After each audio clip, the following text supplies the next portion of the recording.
Heat conduction, यानी heat जो है वो फ्लो करती है from high temperature to low temperature. अगर आपके पास एक रॉड है, लेट अस से इस एंड पे टेम्परेचर हाई है, the temperature at this and is late us से 100 डिग्री सेल्सियस, और इस एंड पे लो टेम्परेचर है, let us say the temperature is 60 degree Celsius. तो क्या होगा, इस रॉड के थ्रू हीट फ्लो करेगी, there is a flow of heat, and heat is a form of energy. तो हीट को हम डिनोट करते हैं विद द सिंबल Q, और इसका यूनिट होता है जूल। तो यहां हमारे पास एक कंडक्शन का फॉर्मूला है, एक टर्म हम यहाँ Q को कंफ्यूज मत करिएगा चार्ज से। जैसे अगर आप बात करो करंट की, तो करंट के केस में चार्ज फ्लो कर रहा है, चार्ज का सिंबल Q होता था, और चार्ज का यूनिट कूलम हुआ करता है, charge is measured in the unit of coulomb. तो यहां पर हीट है, हीट का सिंबल भी मैं Q यूज कर रहा हूं क्योंकि मैं दोनों को कंपेयर करूंगा, ठीक है ना। हीट अलग चीज है, चार्ज अलग चीज।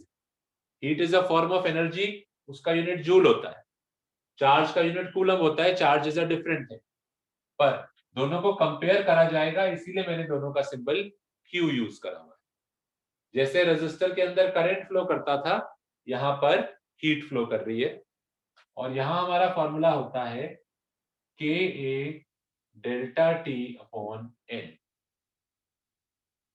जहां पर A इसका एरिया है, L इसकी लेंथ है, डेल्टा T टेम्परेचर डिफरेंस है, और जो टर्म K आती है, कोई जना याद है किसी को नाम K का? K क्या कहलाता है, बताओ प्लीज, बोलो। K किसी को नहीं पता? K is called as thermal conductivity. Please class 11th revise कर लीजिए, बहुत ज्यादा टाइम आपके पास नहीं बचा है, सिर्फ बेसिक चीजें याद कर लो, बहुत होगा, उसी में काफी क्वेश्चन कर पाओगे अगर मेरी क्लास वर्क कॉपी 11th की रिवाइज कर लो। Thermal conductivity, K is a constant which depends on the material। Thermal conductivity जो होती है, it depends on material। अलग अलग मटेरियल्स के लिए K की वैल्यू अलग अलग होती है।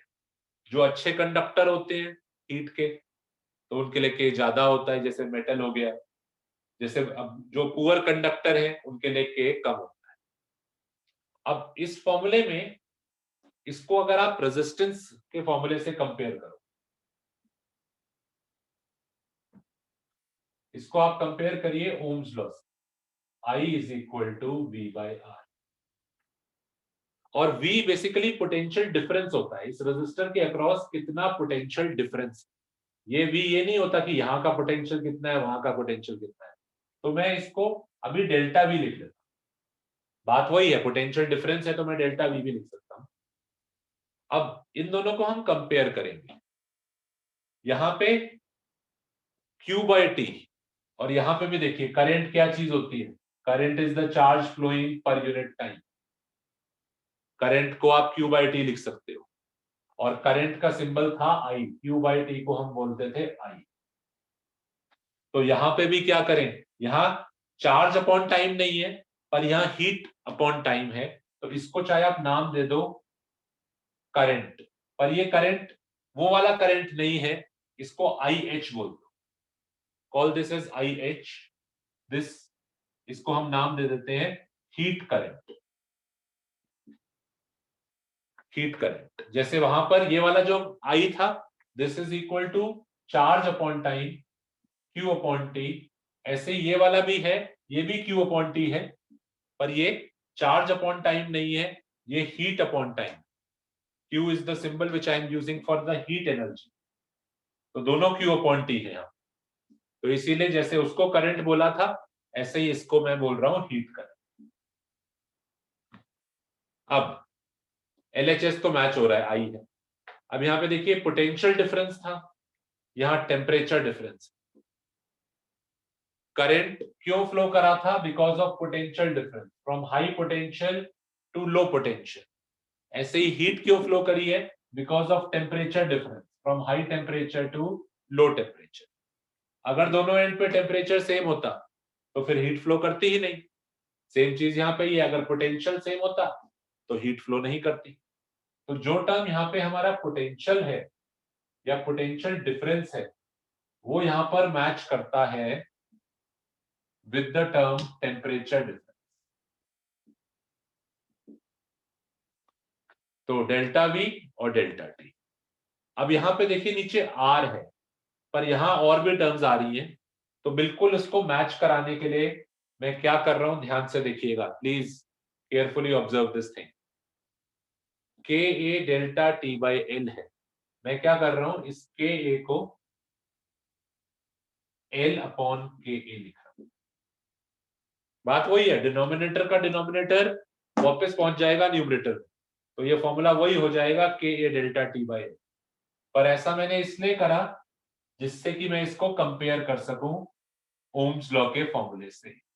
अब देखिए ये फॉर्मूला ओम्स लॉ से मैच हो जाएगा।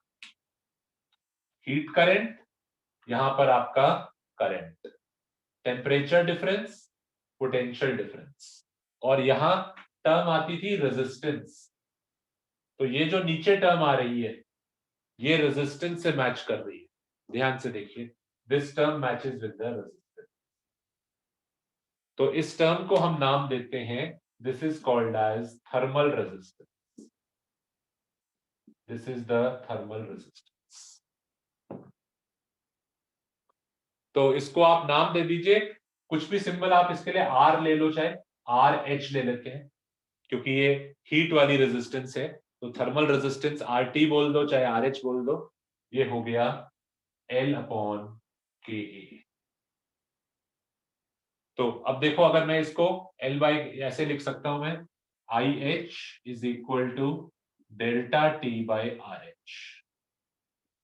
ये हमारा ओम्स लॉ के जैसा मैचिंग फॉर्मूला हो गया, जैसा आपका ये ओम्स लॉ है I equal to delta V by R, तो उसी तरीके से आपका यहां पे फॉर्मूला हो गया I H is equal to delta T by R H. I से आई मैच कर रहा है, पोटेंशियल डिफरेंस से टेम्परेचर डिफरेंस, और रेजिस्टेंस से थर्मल रेजिस्टेंस। तो आपने एक नया फॉर्मूला सीखा है ये थर्मल रेजिस्टेंस का, L upon K A, length upon thermal conductivity और एरिया। और अगर अब आप इस तरीके से करोगे ना तो आप अपने हीट वाले क्वेश्चंस को भी रेजिस्टेंस वाले क्वेश्चंस में कन्वर्ट कर सकते हो। कराएंगे, ये अभी क्वेश्चन कराएंगे और बहुत आसान हो जाएगा आपका, अगर आप इसको रेजिस्टेंस के टर्म्स में कन्वर्ट करके करोगे it will become very easy. पहले देखते हैं अगर किसी को कुछ कंसर्न है, कोई जना कुछ पूछना चाह रहा है? नहीं, अच्छा चलिए ठीक है, अब देखते हैं। ये सब लिख लिया होगा आप लोगों ने, लिख लेना प्लीज, रिकॉर्डिंग आपको मिल जाएगी पर फिर भी लिखते रहो साथ साथ।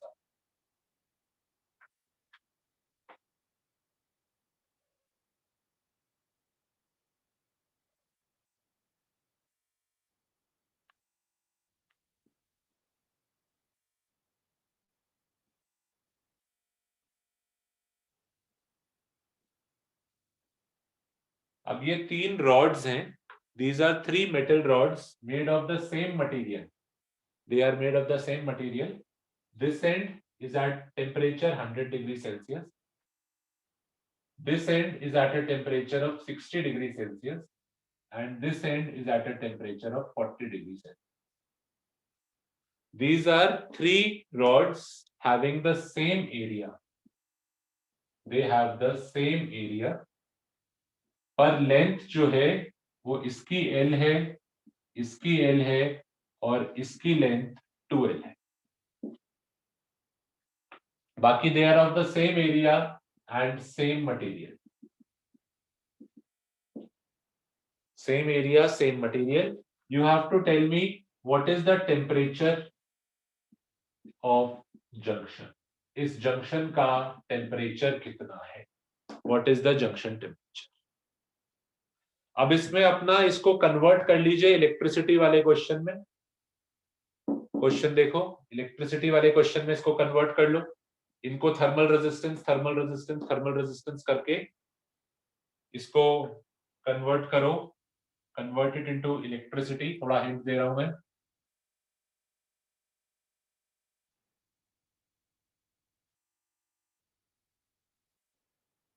इस तरीके से कन्वर्ट कर लो। टेम्परेचर जो है वो पोटेंशियल में कन्वर्ट हो जाता है। तो यहाँ पे पोटेंशियल है 40 वोल्ट, यहाँ पे पोटेंशियल है 60 वोल्ट, यहाँ पे पोटेंशियल है 100 वोल्ट। अब आपको इस पॉइंट का पोटेंशियल V मान लीजिए, वो निकालना है, और इनकी थर्मल रेजिस्टेंसेस निकाल लीजिए कितनी कितनी है। तो दिस इज सफिशिएंट हिंट, और अब जल्दी से ट्राई करिए। I am giving you 1 minute time. Sir 60 degree Celsius answer आ रहा है। चलो ट्राई करते हैं, बाकी सब लोगों को ट्राई करने दो।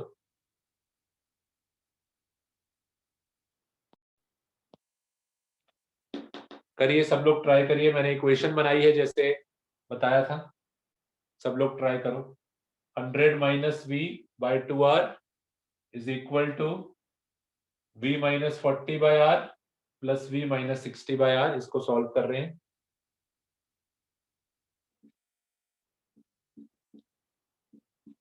R कैंसिल हो जाता है, 2 ऊपर ले जाओ तो 100 minus V is equal to 4V minus 200, तो 300 is equal to 5V, V is equal to 60 volt. ठीक है ना? तो इस पॉइंट का पोटेंशियल 60 वोल्ट आ गया। अब 60 आ गया, आप कहोगे इसका भी 60 है, इसका भी 60 है। इसका मतलब क्या हो रहा होगा? इस ब्रांच में कोई करंट नहीं जा रहा हो क्या रहा होगा? फ्लो यहां से यहां, और जो कुछ भी यहां से यहां आया वो यहां से यहां जा रहा हो। कोई कहता है ऐसा कैसे हो सकता है? तो व्हीटस्टोन ब्रिज में नहीं होता क्या कि एक बीच में ब्रांच जुड़ी होती है पर करंट नहीं जा रहा होता उसमें? तो कुछ ऐसा ही है, क्योंकि पोटेंशियल ऊपर नीचे का सेम है इसका और इसका, तो इस ब्रांच में कोई करंट नहीं जा रहा। जो भी फ्लो होगा it is taking place like this. तो अपने क्वेश्चन में वापस आ जाते हैं।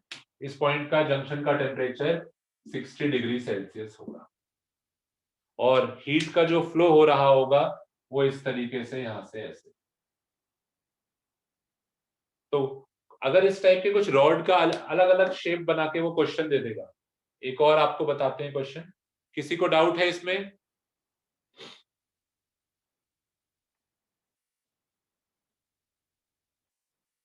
थोड़ा जल्दी जल्दी कर रहे हैं जिससे कि ज्यादा चीजें कवर कर सकें।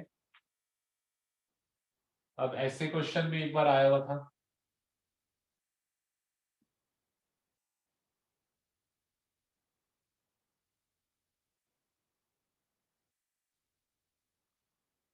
इस तरीके से हमारा रॉड्स का अरेंजमेंट है। ये 4 रॉड्स हैं। यहाँ पे टेम्परेचर उसने दिया हुआ है 100 डिग्री सेल्सियस, और यहाँ पर आप मान लीजिए 0 डिग्री सेल्सियस। तो सेम अगर आप इसको कन्वर्ट कर लोगे ना, तो यू कैन फाइंड आउट इधर और ऊपर और नीचे का क्या पोटेंशियल। देख लेते हैं, डेटा देख लेते हैं क्या है। ये जो रॉड्स हैं they are made of the same material and same length.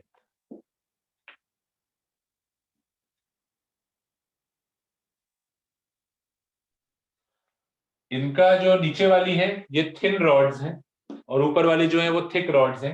ऊपर वाली रॉड्स का जो एरिया है वो डबल है, यानी इसका एरिया 2a, इसका एरिया भी 2a है, और इनका एरिया a और a।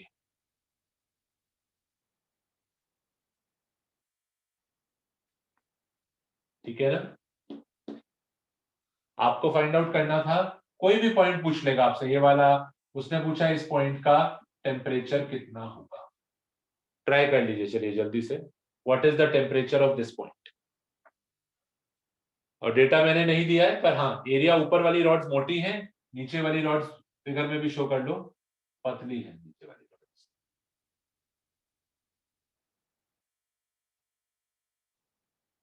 इसका 100, इसका 0। रेजिस्टेंस में कन्वर्ट कर दो, 2 मिनट में 1 मिनट में आंसर आ जाएगा। सर ऊपर वाले का सिर्फ जंक्शन निकालना है। हाँ, what is the temperature at this point?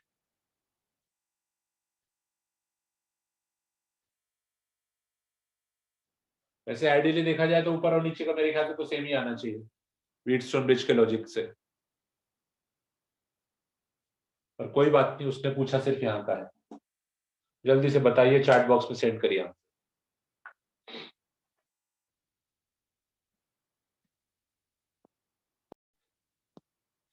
Very quickly will convert into resistances. Thermal resistance का फॉर्मूला होता है L/Ka। तो यहाँ एरिया डबल है, तो मैं क्या करता हूँ, किसी को भी आप नाम दे दो, इसकी रेजिस्टेंस को मैंने R बोल दिया, तो ये वाला भी R हो जाएगा। अब यहाँ पे आप देखेंगे एरिया डबल है, एरिया डबल है यानी नीचे डबल आ रहा है, तो रेजिस्टेंस हाफ होगी, यानी यहाँ पे जो रेजिस्टेंस आएगी R/2 आएगी, और यहाँ पे भी रेजिस्टेंस R/2 आएगी। तो हमारा कुछ अरेंजमेंट जो बना वो इस तरीके से बन गया।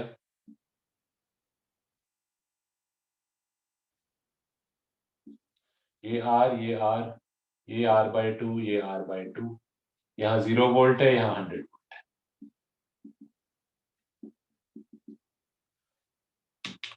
अब ऊपर वाले दोनों आपको पता है सीरीज में है, वही सारे कॉम्बिनेशन आप लगा सकते हो जो आपके रेजिस्टेंस में थे, सीरीज कॉम्बिनेशन। तो ऊपर वाले में जो नेट रेजिस्टेंस हो गई R/2 और R/2, यानी ऊपर वाले में रेजिस्टेंस R हो गई, और नीचे वाले में रेजिस्टेंस R और R, नीचे वाले में रेजिस्टेंस 2R हो गई। अब क्योंकि ये दोनों पैरेलल में है, दोनों के अक्रॉस पोटेंशियल डिफरेंस सेम होगा, यानी पोटेंशियल डिफरेंस 100 है, तो ऊपर वाले के अक्रॉस भी पोटेंशियल डिफरेंस 100 है, नीचे वाले के अक्रॉस भी पोटेंशियल डिफरेंस 100 है। तो ऊपर वाले में क्या करंट जा रहा है, मैं सिर्फ वो फाइंड आउट करता हूँ। नीचे वाले में कितना जा रहा है मेरे को कोई मतलब नहीं है, I want to find out the current in the upper part. तो ऊपर वाले में जो करंट है वो मैं ओम्स लॉ से निकाल लेता हूँ, I = V/R या डेल्टा V/R। पोटेंशियल डिफरेंस जो है वो 100 है, और नेट रेजिस्टेंस जो है वो R है, यानी ऊपर वाली ब्रांच में जो करंट जा रहा है दैट इज 100/R। अब वापस ब्रेक कर दीजिए इसको, ये बेसिकली R जो था ये R/2 और R/2 था, तो ये R/2 और ये R/2, और जो करंट ऊपर वाली ब्रांच में गया है वो मुझे पता है, ऊपर वाली ब्रांच में जो करंट गया है वो 100/R। अब इसके अक्रॉस इस पॉइंट का पोटेंशियल मान लो V, इसका V मान लो। अब इस रेजिस्टर के अक्रॉस ओम्स लॉ अप्लाई करो, इसका जो लेफ्ट एंड है उसका पोटेंशियल 100 है, और इसका जो ये बीच वाला पॉइंट है मैंने यहाँ पे पोटेंशियल V माना। तो इस रेजिस्टेंस की अगर मैं बात करूं, इस वाली यानी यहाँ पे, तो इसके अक्रॉस जब आप ओम्स लॉ का फॉर्मूला लगाओगे I = डेल्टा V/R, तो इसके अंदर जो करंट गया है that is 100/R। 100/R is equal to इसके अक्रॉस जो पोटेंशियल डिफरेंस है, यहाँ 100 है, यहाँ V है,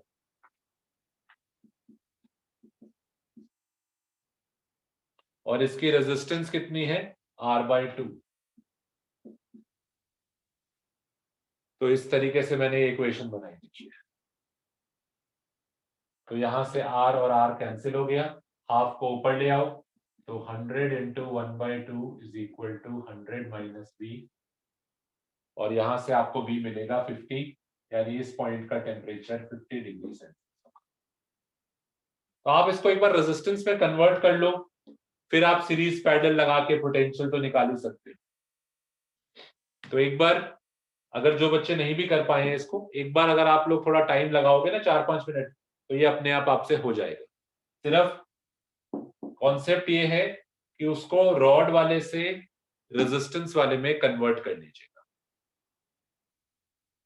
चलिए बताइए, कोई कुछ पूछना चाह रहा है अभी तक? कोई एक डाउट, कोई कंसर्न? मैंने आपको ये टॉपिक बताया, कोई डाउट इसमें?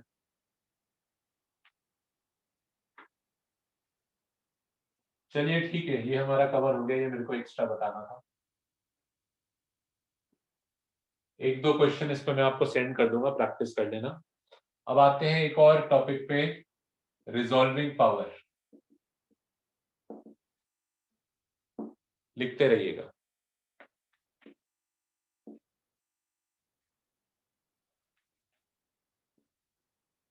एक टर्म होती है called as limit of resolution. There is a term called as limit of resolution. Limit of resolution का सिंबल होता है डी मिन। डी मिन का मतलब है minimum separation between objects so that we can see them distinct। यानी दो objects के बीच में कितना मिनिमम सेपरेशन हो कि हम उन दोनों को अलग अलग डिस्टिंग्विश कर पाए कि हाँ ये दोनों अलग अलग हैं। अब जैसे कि सपोज करिए यहां मैंने दो डॉट्स बनाई है, इन दोनों डॉट्स के बीच में जो मैंने डिस्टेंस बनाया है वो 1 सेंटीमीटर रखा है। आप लोग अगर देख रहे हैं तो आपको हाँ दोनों डॉट्स अलग अलग दिख रही है, आपको पता लग रहा है हाँ ये अलग है ये अलग। अब मैं क्या करता हूं, दोनों डॉट्स को और पास कर दूं। अभी भी अगर आप इनको देखोगे इनके बीच में लेटर से मैंने डिस्टेंस 0.1 सेंटीमीटर कर दिया। हो सकता है आपको स्क्रीन पे ना पता लग रहा हो, पर अगर आप यहाँ पे लाइव इसको देखते तो अभी भी आपको ये दोनों डॉट्स अलग अलग दिख रही हैं। यानी आपकी जो आई है वो इनको अभी भी 0.1 सेंटीमीटर पर भी डिस्टिंग्विश कर पा रही है कि ये दोनों डिस्टिंक्ट है। डिस्टिंक्ट का मतलब अलग अलग। 0.1 सेंटीमीटर से भी छोटा करता हूं मैं, तब मेरी आईज डिस्टिंग्विश नहीं कर पा रही कि ये दोनों अलग अलग हैं, मेरे को लग रहा है कि वो एक ही है। I am no longer able to distinguish कि these are two separate objects. मेरी आईज को लग रहा है कि now this is one combined single object. तो मेरी आईज 0.1 सेंटीमीटर तक डिस्टिंग्विश कर पाई थी। इससे छोटा हो गया जैसे डिस्टेंस, अब मेरी आईज इसको डिस्टिंग्विश नहीं कर पा रही। मैं ये नहीं कह रहा हूं देख नहीं पा रही, दिख रहा है मुझे ये, पर मेरे को ये नहीं पता लग रहा कि वो दोनों अलग अलग, मेरे को लग रहा है वो एक ही है। तो यहाँ पे बात क्या हो रही है, so that we can see them distinct. कितना मिनिमम डिस्टेंस होना, लिमिट ऑफ रेजोल्यूशन। रेजोल्यूशन का मतलब होता है अलग अलग पता लगना, रिजॉल्व करना, यानी आपको पता लगे कि वो दोनों अलग अलग। यहां नहीं पता लग रहा कि ये दोनों अलग, क्योंकि इतना पास आ गए हैं, मेरे को लग रहा है ये दोनों एक ही हैं। I am not able to distinguish between them. तो कितना मिनिमम डिस्टेंस हो कि हमारी आईज डिस्टिंग्विश कर पाए, 0.1। 0.1 से ज्यादा होगा अच्छी बात है, और ज्यादा होगा लेट अस से 10 सेंटीमीटर तो और अच्छी बात है। हाँ 10 सेंटीमीटर पे भी मेरे को दिख रहा है क्लियरली डिस्टिंग्विश हो रहा है, 1 पे भी हो रहा है, 0.1 पे भी हो रहा है। यहाँ पे देखो आपको पता लग रहा है ये दोनों डॉट्स अलग अलग, यू कैन क्लियरली सी कि दोनों डॉट्स अलग अलग है। यहां पर भी आपको डिस्टिंग्विश हो रहा है, यू कैन क्लियरली सी कि दोनों अलग अलग है। यहां पर भी आपको क्लियरली दिख रहा है, पर यहां पर आपको ये नहीं पता लग रहा कि वो दोनों अलग अलग, आपको ऐसा लग रहा है कि वो दोनों एक ही डॉट है। यानी कहां तक आपकी आईज डिस्टिंग्विश कर पाई थी, that particular distance is called as the limit of resolution, 0.1 centimetre. ठीक है ना? कितना मिनिमम सेपरेशन चाहिए कि मैं उनको डिस्टिंग्विश कर पाऊं, that is the limit of resolution. अच्छा, अब एक टर्म होती है इसके बाद, resolving power, RP, resolving power, और इसका फॉर्मूला होता है 1/d में, या 1/ लिमिट ऑफ रेजोल्यूशन। लिखिए फॉर्मूला, रिजॉल्विंग पावर जितनी ज्यादा है, यानी आप उतनी पास पास की चीजों को भी डिस्टिंग्विश कर सकते हैं। अच्छे ऑप्टिकल इंस्ट्रूमेंट में हाई रिजॉल्विंग पावर होनी चाहिए कि बारीक बारीक छोटी छोटी चीजों को भी हम डिस्टिंग्विश कर पाए। तो a good optical instrument should have high resolving power. जितनी ज्यादा रिजॉल्विंग पावर होगी, यानी आप बारीक बारीक छोटी छोटी डिटेल्स को भी नोटिस कर पाए। it should be high. One example of resolving power आप ऐसे कर सकते हो, आप डेली लाइफ में एक वर्ड यूज करते हो, रिजॉल्विंग पावर नहीं यूज करते, आप वर्ड यूज करते हो रेजोल्यूशन. एक सपोज करिए आप एक वीडियो देख रहे हैं जो लो रेजोल्यूशन में, या उसी वीडियो को आप देख रहे हैं high resolution, HD quality, high definition जो आप बोलते हो एचडी वीडियो है, यानी वो हाई रेजोल्यूशन और लो रेजोल्यूशन. अब दोनों में इमेजिन करो फर्क क्या होगा. आप एक वीडियो लो क्वालिटी में देख रहे हो, लो रेजोल्यूशन में, और एक हाई रेजोल्यूशन में देख रहे हो, दोनों में दिखाई तो दे रहा होगा. सपोज करिए आप इसी क्लास का वीडियो देख रहे हैं, हमारी मैंने वीडियो अपलोड करा है लो रेजोल्यूशन में और एक हाई रेजोल्यूशन, तो दोनों वीडियोस में आपको मैं दिखाई तो दे रहा हूँ, आपको ये भी दिख रहा होगा बोर्ड है, बोर्ड पे कुछ पढ़ा रहे हैं, पर दोनों में फर्क होगा low resolution high resolution. High resolution में आपको लिखा हुआ ये सब क्लियरली बारीक बारीक लाइनें डॉट्स जो मैंने बनाई है वो सब दिख रही होगी. लो रेजोल्यूशन में हो सकता है आप इन दो अल्फाबेट्स के बीच में डिस्टिंग्विश ना कर पा रहे हो, आपको ऐसा लगेगा एक ही अल्फाबेट है या जुड़े हुए लगेंगी चीजें, उतना क्लैरिटी नहीं होगी. डेली लाइफ में हम जो वर्ड यूज करते हैं क्लैरिटी, तो वही चीज है यहाँ पर. रिजॉल्विंग पावर अगर ज्यादा है, रिजॉल्विंग पावर ज्यादा है यानी छोटी छोटी डिटेल्स भी हम डिस्टिंग्विश कर पा रहे. ठीक है, तो a good optical instrument should have high resolving power. इसको कैमरे से भी आप कंपेयर कर सकते हो. आपका एक कैमरा है सपोज करो 2 मेगापिक्सल का और एक है 48 मेगापिक्सल. अब आप उन कैमरों से एक फोटो लेते हैं, एक आदमी की फोटो लेते हैं, 2 मेगापिक्सल के कैमरे से आपने फोटो ली और 48 मेगापिक्सल से आपने फोटो ली. अब दोनों में आपको आदमी तो दिखेगा, हाँ 2 मेगापिक्सल में भी आदमी तो दिखाई दे रहा होगा फोटो में, 48 में भी दिख रहा होगा, पर 48 में और क्या है ज्यादा, इसका इसने जो शर्ट पहन रखी है उस पर कुछ डिजाइन बना हुआ है, वो डिजाइन भी आपको पता लग रहा होगा, हाँ क्या डिजाइन. इसमें आपको बस हाँ दिख रहा है शर्ट पहनी हुई है, डिजाइन नहीं पता लग रहा, चेक्स बने हुए हैं नहीं बने हुए वो सब नहीं पता लग रहा होगा. तो यहाँ रेजोल्यूशन ज्यादा है, रेजोल्यूशन ज्यादा है यानी छोटी छोटी चीजें भी आप इंडिविजुअली डिस्टिंग्विश कर पाए. That is the meaning of resolving power या रेजोल्यूशन.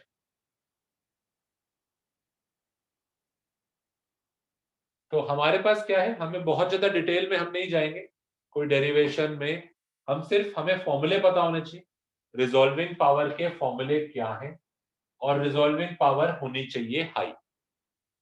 तो हमारे सिलेबस में आपने पढ़ा था 2 ऑप्टिकल इंस्ट्रूमेंट्स, एक पढ़ा था आपने माइक्रोस्कोप. तो माइक्रोस्कोप के लिए रिजॉल्विंग पावर का direct formula 2 mu sine B. लिखिए लिखिए जल्दी से, 2 mu sine beta upon 1.22 lambda. This is the formula for resolving power. अगर वो आपसे लिमिट ऑफ रेजोल्यूशन का फॉर्मूला पूछ ले पेपर में ना, तो याद रखिएगा इसका उल्टा कर दीजिएगा. लिमिट ऑफ रेजोल्यूशन और रिजॉल्विंग पावर एक दूसरे का ऑपोजिट होता है. अब अगर आप पूछें कि इनमें ये टर्म्स क्या क्या है, म्यू क्या है, बीटा क्या है, तो हम देखते हैं. रिकॉल करिए, आपके माइक्रोस्कोप में 2 लेंसेज होती है, ये वाली कहलाती है ऑब्जेक्टिव और ये कहलाती है आईपीस. तो म्यू क्या है, म्यू है आपके माइक्रोस्कोप में यहां पर जो मीडियम है उसका रिफ्रैक्टिव इंडेक्स, इसका रिफ्रैक्टिव इंडेक्स, इसके बीच में जो है या कह सकते हो ट्यूब के अंदर जो भरा हुआ है इस मीडियम का रिफ्रैक्टिव इंडेक्स. कोई कहता है यहाँ तो कुछ भरा हुआ ही नहीं होता, यहाँ तो एयर होती है दोनों लेंसेज के बीच में. नहीं, यहाँ भर सकते हैं हम, लिक्विड भर सकते हैं, तो उसका रिफ्रैक्टिव इंडेक्स होता है म्यू. अच्छा, बीटा जो है वो एंगल है जिस एंगल पे लाइट आ रही है, ये ऑब्जेक्ट रखा है, ऑब्जेक्ट से जो लाइट आ रही है वो एंगल बीटा है, और लैम्डा जो है वो लाइट की वेवलेंथ है। ठीक है ना, तो ये हमारा रिजॉल्विंग पावर का फॉर्मूला है। अब जरा जल्दी से मुझे दो तरीके बता दीजिए जिससे मैं रिजॉल्विंग पावर बढ़ा सकता हूँ। माइक्रोस्कोप में ऑब्वियसली मैं चाहता हूँ रिजॉल्विंग पावर ज्यादा हो, मेरे को छोटी छोटी चीजें देखनी है। अब अगर आप नेकेड आई से देखते हैं, आपको अपनी स्किन पे जो टिश्यूज हैं छोटे छोटे, वो क्लियरली डिस्टिंग्विश नहीं हो पाते क्योंकि बहुत छोटे छोटे हैं, आपको पता नहीं लग रहा है हाँ टिश्यूज कहाँ पर है। पर माइक्रोस्कोप से देखेंगे आप तो आपको वो डिस्टिंग्विश हो जाएंगे। या एक और एग्जांपल, सपोज करो सॉल्ट है, नमक के दाने हैं, बहुत छोटे छोटे हैं, नेकेड आई से आपको नहीं पता लग रहा वो अलग अलग ग्रेन्स, पर जब आप माइक्रोस्कोप से देखोगे तो आपको वो ग्रेन्स अलग अलग, एक एक दाना अलग अलग क्लियरली डिस्टिंग्विश हो जाएगा, क्योंकि जो माइक्रोस्कोप है it should have high resolving power. वो छोटी छोटे ग्रेन्स को भी अलग अलग डिस्टिंग्विश करके आपको इंडिविजुअली दिखा देगा, तो it should have a good resolving power. कैसे कर सकते हैं? एक तरीका, दो तरीका, कौन बता रहा है फर्स्ट मेथड? लिक्विड का सर रिफ्रैक्टिवनेस ज्यादा वाला देना चाहिए। यहाँ पर हम जो बीच में रखें, we should use a liquid, हम यूज करते हैं ऑयल। अब जब आपने सीबीएसई में पढ़ा था, आपने माइक्रोस्कोप में बस दो लेंसेज बना दी थी, ये ऑब्जेक्टिव थी, ये आईपीस। इन रियलिटी जो आपके अच्छे माइक्रोस्कोप्स होते हैं उनमें ऑयल भरा हुआ होता है, they are filled with oil. और वो क्यों भरा जाता है oil? You should be able to answer. Oil भर दोगे तो म्यू ज्यादा हो जाएगा, ऑयल का यूजुअली म्यू 1.4 या 1.5 होता है, तो आप भर दीजिए ऑयल तो उससे रिजॉल्विंग पावर ज्यादा हो जाएगी। ऐसे माइक्रोस्कोप्स को हम बोलते हैं ऑयल इमर्शन। इनका जो ऑब्जेक्टिव होता है वो ऑयल में रखा हुआ। चलो एक और जना कोई अब एक तरीका और बताए। सर ऑब्जेक्ट को लेंस के बहुत पास रख दे। नहीं, ये गलत तरीका बता रहे हैं। और कोई कहता है मेरे को बीटा एंगल बड़ा करना है, मैं ऑब्जेक्ट को पास रख दूंगा, पास रखने से बीटा एंगल बड़ा हो जाएगा। क्यों गलत है? कोई जना मेरे को इसका आंसर दे कि जो इन्होंने वो बोला है वो गलत क्यों है? सर क्योंकि साइन -1 और 1 के बीच में ऑसिलेट करता है। नहीं नहीं, अगर आप ऑब्जेक्ट को बहुत पास रख देंगे तो एक प्रॉब्लम और आ जाएगी। अगर आप ऑब्जेक्ट को बहुत पास रख दें, आप चाहते हैं मैं बीटा एंगल बड़ा कर दूं, पर एक और प्रॉब्लम आ जाएगी यहाँ पे। रियल इमेज बनेगी।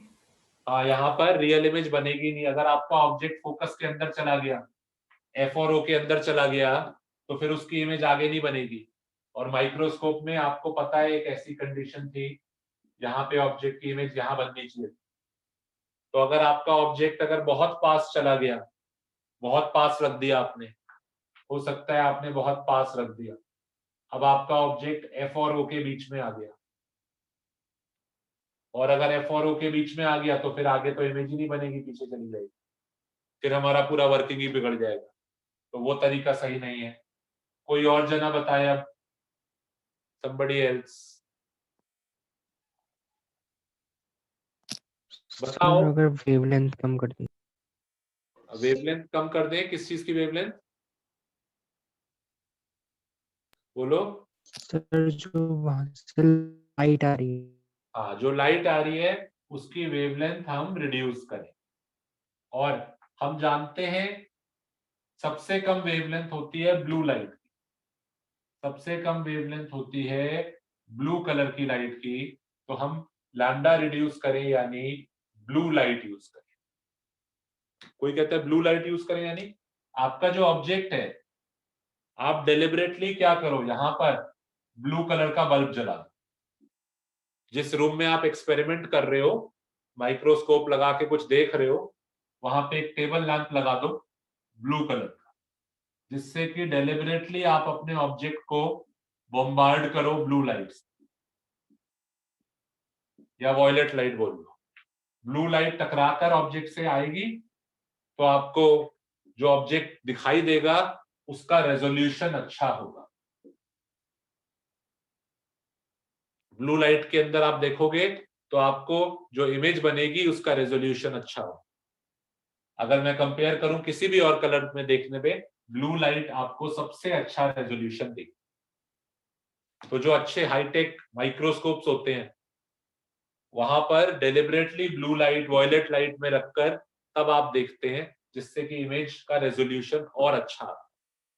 अगर आप रेड लाइट में देख रहे होते तो आपको इमेज उतनी क्लियर नहीं दिख रही होती, आपको लग रहा होता ऑब्जेक्ट जुड़े हुए इस तरीके। ब्लू लाइट में देखोगे तो वो सब आपको क्लियरली अलग अलग डिस्टिंग्विश हो जाए। रेड लाइट में उतना अच्छा रेजोल्यूशन नहीं आ रहा है, ब्लू लाइट में और अच्छा आ रहा है। या जैसे आपने वीडियोस में देखा होगा 480 पिक्सल का रेजोल्यूशन होता है, फिर उसके ऊपर 720 होता है, फिर और अच्छा 1080 पिक्सल का रेजोल्यूशन होता है। तो जितना ज्यादा रेजोल्यूशन आपको चाहिए वो आपको मिलेगा अगर आप ब्लू लाइट यूज करें।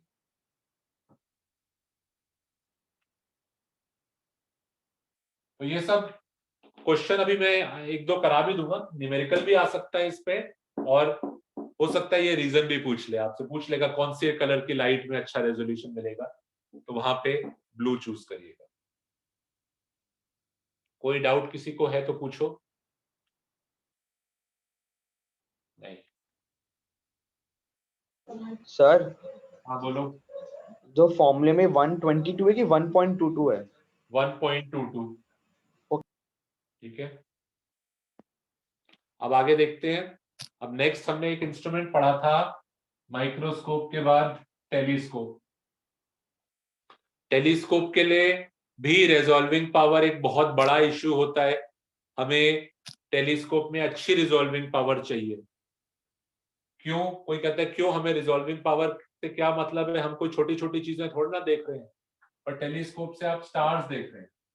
सपोज करिए दिस इज द अर्थ, आप यहां से टेलीस्कोप से स्टार्स देख रहे हैं। अब आपको पता है स्टार्स ऑलरेडी हमें डॉट की तरह दिखाई देते हैं, और स्टार्स जो है सपोज करिए ये दो स्टार्स हैं।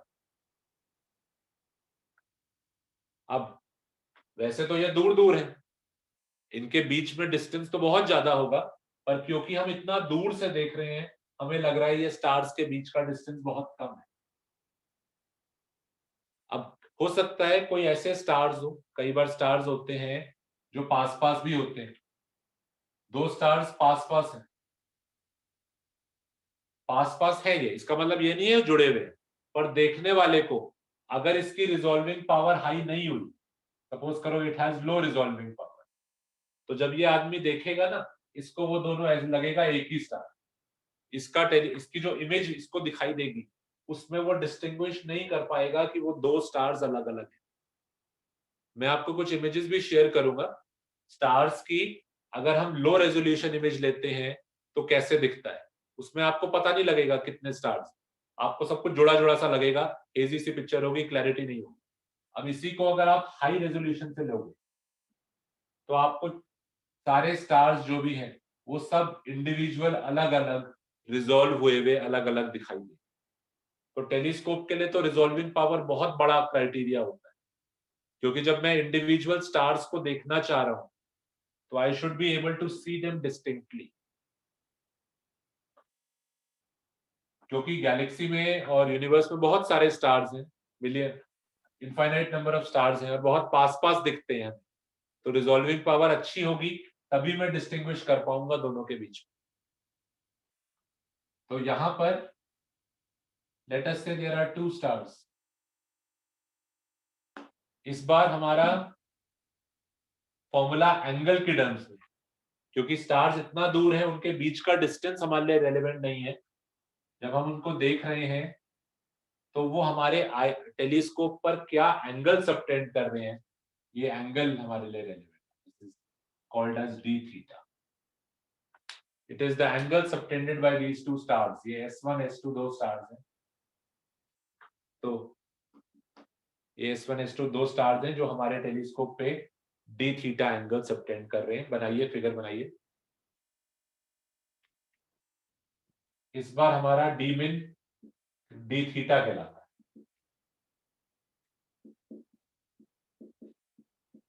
और इसका फॉर्मूला होता है 1.22 लैम्डा बाय डी। तो रिजॉल्विंग पावर का फॉर्मूला लिखो क्या होगा। रिजॉल्विंग पावर होता है 1 अपॉन लिमिट ऑफ रेजोल्यूशन। इस बार limit of resolution 1.22 lambda by D है, तो उसका रेसिप्रोकल कर दो, डी थीटा का रेसिप्रोकल कर दो, तो रिजॉल्विंग पावर आ जाएगी d upon 1.22 lambda, d upon 1.22 lambda. तो अगेन फॉर्मूला इंपॉर्टेंट है, वो वाला चाहे मत याद करो,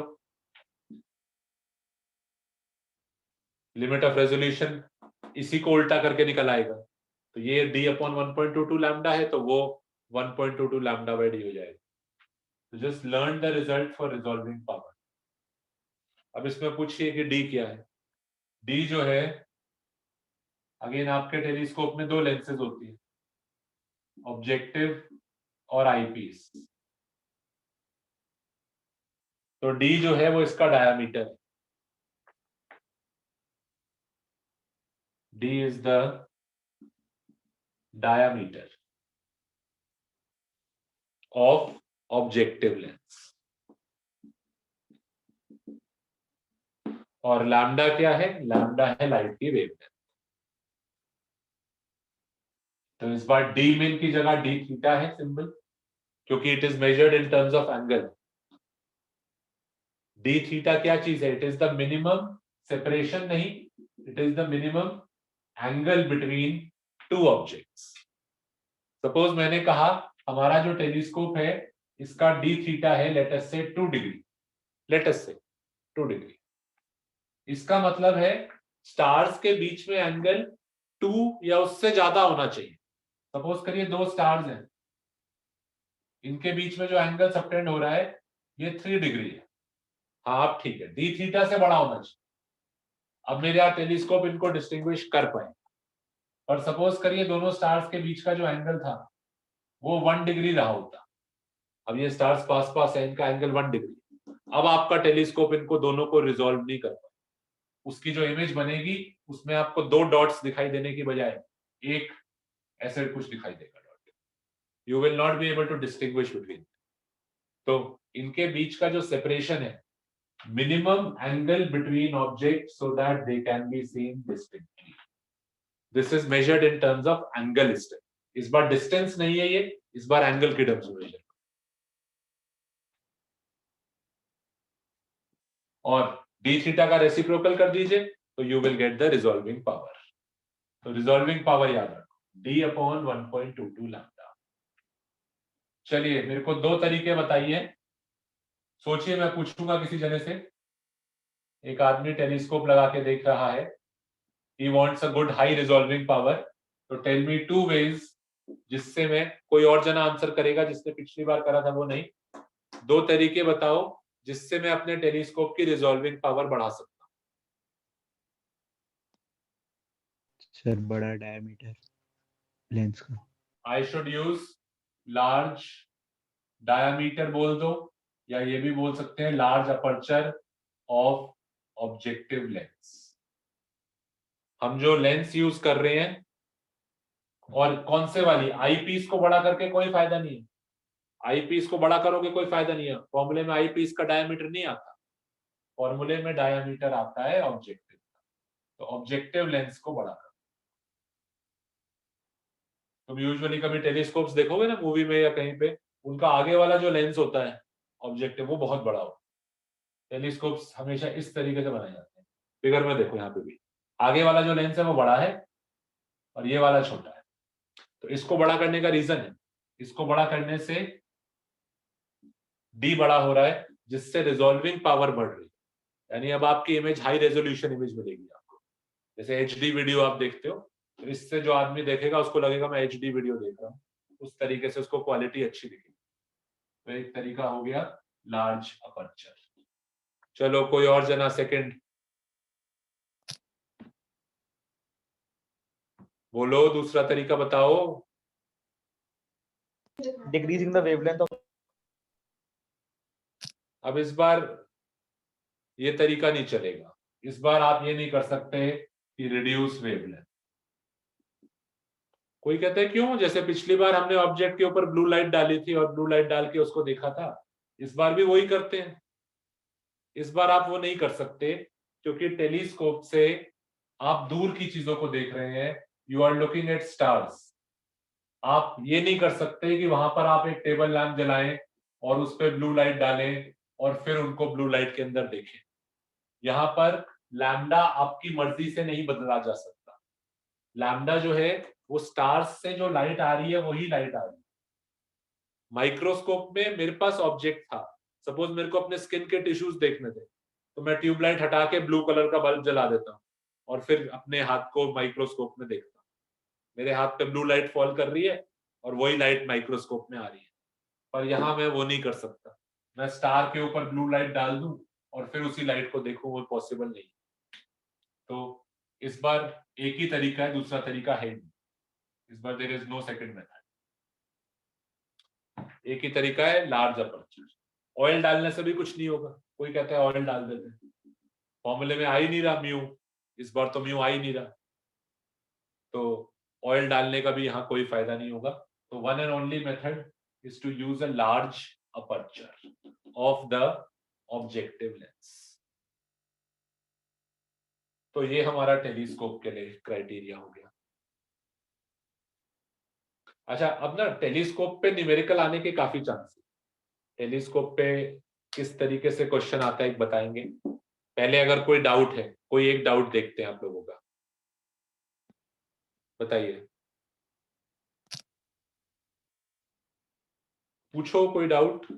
डेरिवेशन में मत जाओ, कोई पूछता है कैसे आया तो वो मत पूछो कैसे आया। आपके पेपर में डेरिवेशन नहीं आएगी, तो we are not doing that, हम सिर्फ रिजल्ट डिस्कस कर रहे हैं। सर अगर हम डायमीटर बड़ा करेंगे तो फिर वो भी तो एब्रेशन भी तो होगी स्फेरिकल ज्यादा। हाँ होगी होगी, पर देखो ना, हर चीज का एक बैलेंस रखना पड़ता है। ये और बड़ा करोगे तो लेंस भी तुम्हारे लिए हैंडल करने में मुश्किल हो जाएगी।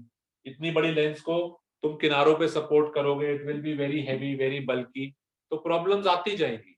तो you have to come to some midway solution, कि इसको इतना बड़ा भी ना करें कि बल्कि हो जाए, एबरेशंस आ जाए, पर हाँ बिल्कुल छोटा भी ना रखें। छोटा रखेंगे तो रिजॉल्विंग पावर कम है, तो कुछ मिड साइज का यूज करें। और सबसे अच्छा तरीका ये टेलीस्कोप ही ना यूज करें, इसकी बजाय हम न्यूटन ने जो टेलीस्कोप बनाया था वो वाला यूज करें। क्योंकि न्यूटन के टेलीस्कोप में आपका जो ऑब्जेक्टिव होता है वो मिरर होता है, उसको आप बड़ा कितना भी कर लो एबरेशन की प्रॉब्लम नहीं आती। तो जो तुम्हारे क्वेश्चन है उसका आंसर ये है कि ये टेलीस्कोप ही बदल दो, यूज द रिफ्लेक्टिंग टेलीस्कोप। आजकल जो भी अच्छे टेलीस्कोप्स यूज हो रहे हैं, दे आर द कैसीग्रेन और द रिफ्लेक्टिंग टेलीस्कोप्स, जिसमें हमारा ऑब्जेक्टिव लेंस की जगह ऑब्जेक्टिव मिरर हो जाता है। मिरर होते ही मेरे लिए फायदा हो जाता है, इसमें क्रोमैटिक एबरेशन खत्म हो जाता है और पैराबोलिक शेप में यूज करके स्फेरिकल एबरेशन को भी कम कर देता हूँ। ठीक है, yes sir. but again the size of the mirror should be made as large as possible. कुछ टेलीस्कोप्स आजकल जो बन रहे हैं, चाइना में अभी हो सकता है आपने न्यूज सुनी हो, चाइना में एक टेलीस्कोप बना है जिसका जो मिरर है it is very big, it is much bigger than a football field. आपको I will share the images with you. कुछ माउंटेन्स हैं, उन माउंटेन्स के बीच में जो वैली है वहां पर पूरा उन्होंने इस तरीके से एक मिरर बनाया है, क्योंकि इसका साइज बहुत बड़ा है, this is much bigger then the football field also. और इतना बड़ा क्यों लिया है, क्योंकि जितना बड़ा होगा उतना रिजॉल्विंग पावर ज्यादा होगी और उतनी ज्यादा लाइट कैप्चर कर पाएगा ये। तो आजकल जो भी बड़े बड़े टेलीस्कोप्स हैं वो सब ये वाला लॉजिक यूज ही नहीं करते, they are made of mirrors.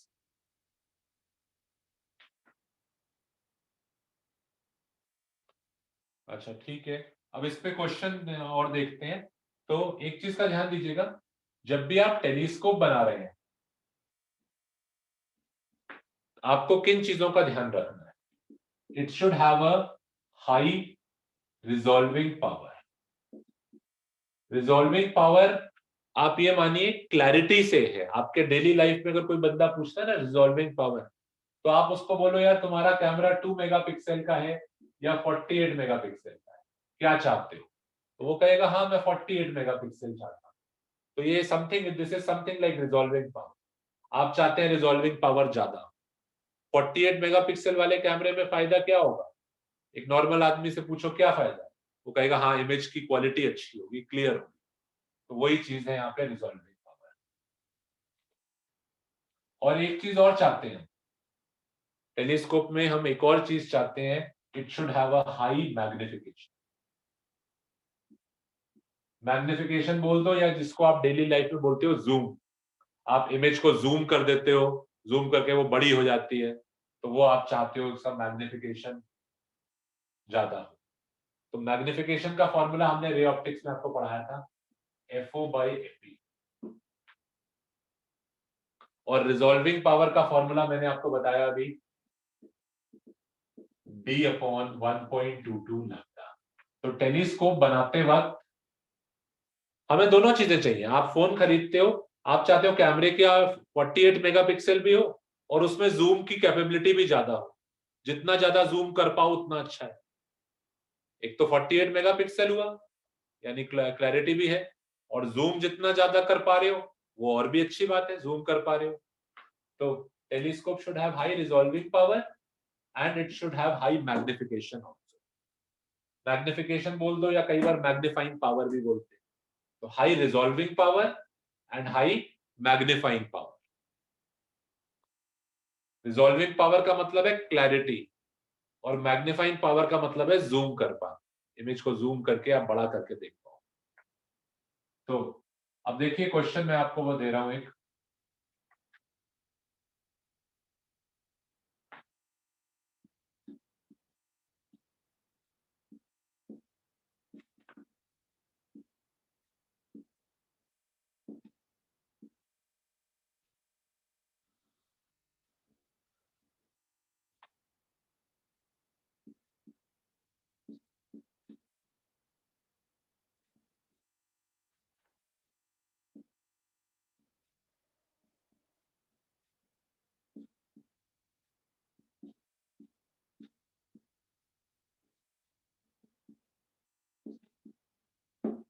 These are lenses ABCD, 4 lenses दे रखी हैं, लेंस के अपर्चर दे रखे हैं और लेंस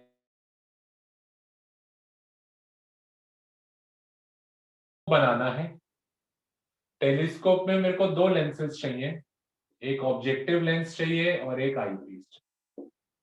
आपको एक टेलीस्कोप बनाना था तो आपको 2 लेंसेज चाहिए थी, ऑब्जेक्टिव और आईपीस। आप मार्केट गए लेंस खरीदने, आपको 2 लेंसेज परचेज करनी है। मार्केट में ये 4 लेंसेज अवेलेबल हैं, आप इनमें से कौन सी 2 लेंसेज खरीदेंगे? और जो खरीदेंगे ऑब्जेक्टिव किसका बनाओगे इनमें से, और आईपीस किसका बनाओगे? ऑब्जेक्टिव के लिए कौन सी वाली लोगे और आईपीस के लिए कौन सी वाली लोगे? तो थोड़ा सा सोचिए, which lens will you prefer for making the objective lens and which lens will you prefer for making the eyepiece?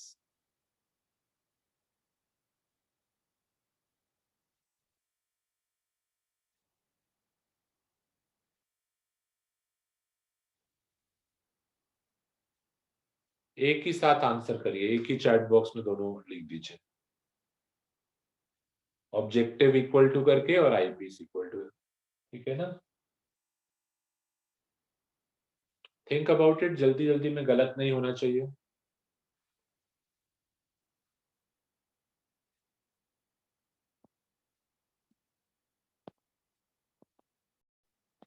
तो इस क्वेश्चन का हमारा आंसर होना चाहिए, देखिए हमारे पास क्या क्राइटेरिया है, मैग्निफिकेशन हमें ज्यादा चाहिए यानी FO should be high and FE should be low. Objective lens हमें वो चाहिए जिसकी फोकल लेंथ हाई हो। चेक करते हैं, फोकल लेंथ हाई वाली ये 2 लेंस, अगर मैं ऑब्जेक्टिव बनाऊं इसको या इसको, दोनों बराबर रहेंगी मेरे लिए, दोनों का फोकल लेंथ FO हाई है। पर उसके अलावा मुझे रिजॉल्विंग पावर भी देखना है। रिजॉल्विंग पावर में डायामीटर मुझे चाहिए बड़ा, और ये डायामीटर ऑब्जेक्टिव लेंस का है। ऑब्जेक्टिव लेंस का अपर्चर या उसका डायामीटर मुझे ज्यादा चाहिए, डायामीटर ज्यादा होगा तो रिजॉल्विंग पावर ज्यादा। मैं यहाँ देखता हूँ इन दोनों में से ये वाला बेटर है, तो this I will use as the objective. Aperture ज्यादा होने से मेरे को रिजॉल्विंग पावर ज्यादा मिलेगी और फोकल लेंथ ज्यादा होने से आपको मैग्निफिकेशन ज्यादा मिलेगा। तो ऑब्जेक्टिव के लिए मुझे क्या क्या ज्यादा चाहिए, मेरे को एक ऐसी लेंस चाहिए जिसका अपर्चर भी ज्यादा हो और जिसकी फोकल लेंथ भी ज्यादा हो, दोनों चीजें मुझे हाई चाहिए, तो इसलिए लेंस भी। अच्छा, आई पीस की बात करें तो I want a low focal length, और यहां तो इसका कोई रिलेशन है, तो अपर्चर चाहे ज्यादा हो चाहे बड़ा हो या छोटा हो उससे कोई लेना देना नहीं है। हाँ, focal length should be the lowest. Aperture वाले फॉर्मूले में आपकी आई पीस लेंस नहीं आ रही है, आई पीस का फॉर्मूला सिर्फ यहां पर आ रहा है। तो आई पीस के लिए the only criteria is it should have low focal length. तो फोकल लेंथ में देखिए सबसे कम फोकल लेंथ ये है, तो this I will make as the eye. कोई डाउट है तो बताइए, एनी कंसर्न? नहीं है, ठीक है, आगे चल रहे हैं। कुछ पूछना है किसी को?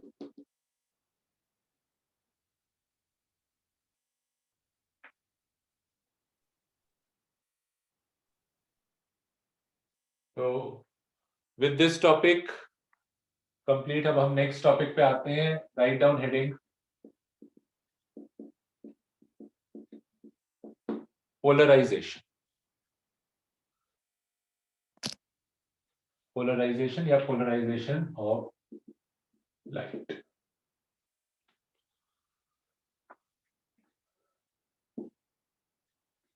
ये टॉपिक आपके सीबीएसई में हुआ करता था, पर इस साल ये सीबीएसई में से हट गया है, तो इसको इसके लिए अलग से कराना है, क्योंकि 2020 में भी अभी जो इस साल पेपर हुआ है पोलराइजेशन पे क्वेश्चंस आए हैं, तो इम्पोर्टेंट टॉपिक है, तो जेई और नीट के लिए इसको कर रहे हैं। पोलराइजेशन का देखिए मतलब क्या है, हमें पता है लाइट जो है it is an EM wave, light एक ईएम वेव है। अब ईएम वेव जब ट्रेवल करती है तो इट प्रोड्यूसेस इलेक्ट्रिक फील्ड। जैसे ये इस तरफ जा रही है, सपोज करो this is light going like this, जब लाइट इधर जा रही है तो ये इलेक्ट्रिक फील्ड प्रोड्यूस करेगी, और इलेक्ट्रिक फील्ड जिस डायरेक्शन में ये जा रही है उसके परपेंडिकुलर होगा। तो if light is going like this it will produce electric field in this direction, और इलेक्ट्रिक फील्ड ऑसिलेटिंग होता है, तो it is going to produce electric field in this.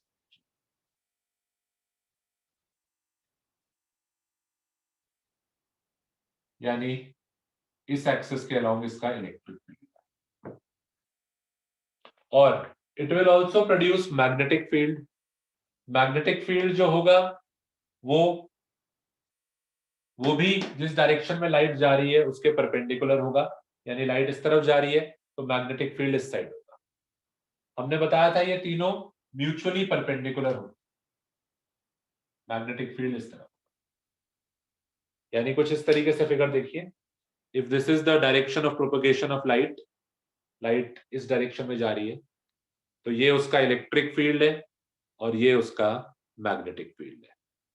Magnetic field को अभी भूल जाइए, छोड़ दीजिए, 3 डायमेंशन की जरूरत नहीं है। Let us just study about the electric field.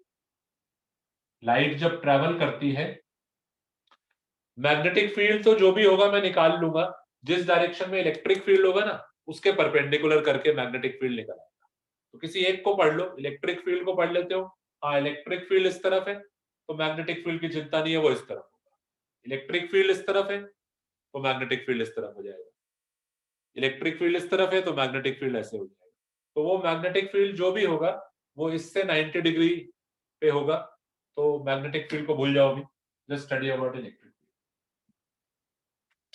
तो जब भी लाइट ट्रैवल करती है it produces, light is travelling like this, so it produces an electric field, ऊपर नीचे इस तरह। अब सपोज करिए आपके पास एक टॉर्च है यहाँ पे या लेजर है, जिससे लगातार एक के बाद एक लाइट वेव्स आ रही। It is sending light continuously, और कॉन्टिन्यूअसली का मतलब है ये एक वेव नहीं है, it is emitting multiple wave, बहुत सारी वेव्स एमिट कर। टॉर्च है तो एक बीम ऑफ लाइट आ रही, this is not just one light wave, it is emitting many light waves. अब जो हर लाइट वेव है उसके अंदर इलेक्ट्रिक फील्ड होगा, because light is an EM wave, तो it must be producing some electric field. तो मैं अगर पहली वेव की, दूसरी, तीसरी, चौथी, पांचवी सबकी बात करता हूं, सपोज करिए पहली वेव जो थी उसका इलेक्ट्रिक फील्ड इस direction, it was having electric field in this direction, और मैंने एरो ऊपर नीचे इसलिए बनाई है क्योंकि ऑसिलेटिंग इलेक्ट्रिक फील्ड होता है, इस तरफ होगा, फिर इधर होगा, फिर ऊपर की तरफ होगा, फिर नीचे होगा। तो I have shown the electric field like this. अब दूसरी वेव जो आ रही है इसमें भी इलेक्ट्रिक फील्ड होगा क्योंकि ये भी तो लाइट वेव ही है, पर क्या जरूरी है कि इस वेव में भी इलेक्ट्रिक फील्ड उसी डायरेक्शन में हो जिस डायरेक्शन में पहली वाली वेव में था? ऐसा जरूरी नहीं है, हो सकता है इसका इलेक्ट्रिक फील्ड इस डायरेक्शन, थोड़ा सा आप लोगों के लिए विजुअलाइज करना मुश्किल होगा, बट ध्यान दीजिए दूसरी वेव जो है इसका electric field it is not necessary कि वो उसी डायरेक्शन में हो सकता है ये ऐसे हो, it has to be perpendicular to the direction जिसमें लाइट जा रही है, पर इस डायरेक्शन के परपेंडिकुलर ऐसे भी रख सकता हूं, ऐसे भी रख सकता हूं, ऐसे भी रख सकता हूं, एनीथिंग इन दिस प्लेन, इस पूरे प्लेन में, इस पूरे प्लेन में सपोज करिए लाइट ऐसे जा रही है, तो ये जो पूरा प्लेन है जो बुक का, ये उस लाइट की डायरेक्शन के परपेंडिकुलर है। जो बुक का प्लेन है ये पूरा इस लाइट की डायरेक्शन के परपेंडिकुलर है, तो इलेक्ट्रिक फील्ड हो सकता है इस तरफ हो सकता है ऐसे हो सकता है इस तरफ हो सकता है इस तरफ हो सकता है इस तरफ हो, कहीं भी हो सकता है। ध्यान से देखिए, अगर लाइट इस डायरेक्शन में जा रही है, if I consider this as the X axis, तो जो YZ प्लेन होगा, ये जो प्लेन होगा YZ प्लेन, ये एक्स एक्सिस के परपेंडिकुलर होता है। यानी कुछ ऐसे मानिए ये एक्स एक्सिस थी, लाइट एक्स एक्सिस के लॉन्ग जा रही है, और ये YZ प्लेन है, ये YZ प्लेन है, ये पूरा प्लेन एक्स एक्सिस के परपेंडिकुलर है। तो इलेक्ट्रिक फील्ड हमें पता है जिस डायरेक्शन में लाइट जाती है उसके परपेंडिकुलर होना चाहिए, तो इलेक्ट्रिक फील्ड यहां भी हो सकता है, इधर भी हो सकता है, इधर भी हो सकता है, इधर भी हो सकता है। तो you should be able to understand कि ऐसा नहीं है कि सारी वेव्स का इलेक्ट्रिक फील्ड एक ही डायरेक्शन में हो। दूसरी वेव का इलेक्ट्रिक फील्ड ऐसे भी हो सकता है, इस तरीके से भी हो सकता है, ऐसे भी हो सकता है, ऐसे भी हो सकता है। सिर्फ रिक्वायरमेंट ये होती है the electric field must be perpendicular to direction of propagation. अगर आपकी वेव एक्स एक्सिस के अलॉन्ग जा रही है, this is the direction of propagation, तो इलेक्ट्रिक फील्ड इसके परपेंडिकुलर होना चाहिए। परपेंडिकुलर तो ये भी है, परपेंडिकुलर तो ये भी है, और YZ प्लेन में कोई भी लाइन ले लीजिए वो सब एक्स एक्सिस के परपेंडिकुलर ही होंगी। तो अगर ये YZ प्लेन है, ये आपकी लाइट जा रही थी इस तरफ, तो electric field can be in any of this direction, इस तरीके से, इस तरीके से, कैसे भी हो सकता है, इस पूरे प्लेन में कहीं पर भी हो सकता है। तो जो लाइट आ रही है यहां से, उसमें जो पहली वेव थी उसका इलेक्ट्रिक फील्ड इस तरीके से था, दूसरी वेव का ऐसे था, तीसरी का इस तरीके से था, फोर्थ का ऐसे था, सबका इलेक्ट्रिक फील्ड अलग अलग अलग अलग डायरेक्शंस में था, पर वो सारे एक्स एक्सिस के परपेंडिकुलर हैं, all of them are perpendicular to X axis. ऐसी लाइट जिसकी अलग अलग वेव्स में इलेक्ट्रिक फील्ड की डायरेक्शन अलग अलग होती है, इट इज रैंडम डायरेक्शन। ऐसा नहीं है कि पहले वाले में ये होगी, फिर ये होगी, फिर ये होगी, कुछ भी हो सकता है। सपोज करिए पहली वेव का ऐसे है, दूसरी वेव का भी हो सकता है सेम हो, तीसरी वेव का ऐसे है, चौथे वाले का ऐसे है, पांचवें वाले का ऐसे है, सिक्स्थ वाले का ऐसे है, सेवेंथ वाले का ऐसे है, कैसे भी हो सकता है। तो there is random directions of electric field. ऐसी लाइट कहलाती है अनपोलराइज्ड लाइट। और अगर जो लाइट आ रही थी सारी वेव्स में इलेक्ट्रिक फील्ड एक ही डायरेक्शन में होता, जो मर्जी एक ले लो डायरेक्शन, सबका इलेक्ट्रिक फील्ड अगर एक ही डायरेक्शन में होता, लेट अस से सबका इलेक्ट्रिक फील्ड यही वाली डायरेक्शन, तो इसमें भी यही डायरेक्शन है, अगले वाले में भी, अगले वाले में भी, अगले में भी, इसमें भी, इसमें भी। आपकी ट्यूबलाइट से या सोर्स से जितनी भी लाइट वेव्स आ रही हैं, सबका इलेक्ट्रिक फील्ड अगर सेम डायरेक्शन में है तो वो लाइट कहलाती है पोलराइज्ड लाइट। अनपोलराइज्ड लाइट को रिप्रेजेंट करते हैं इस तरीके, इस फिगर से।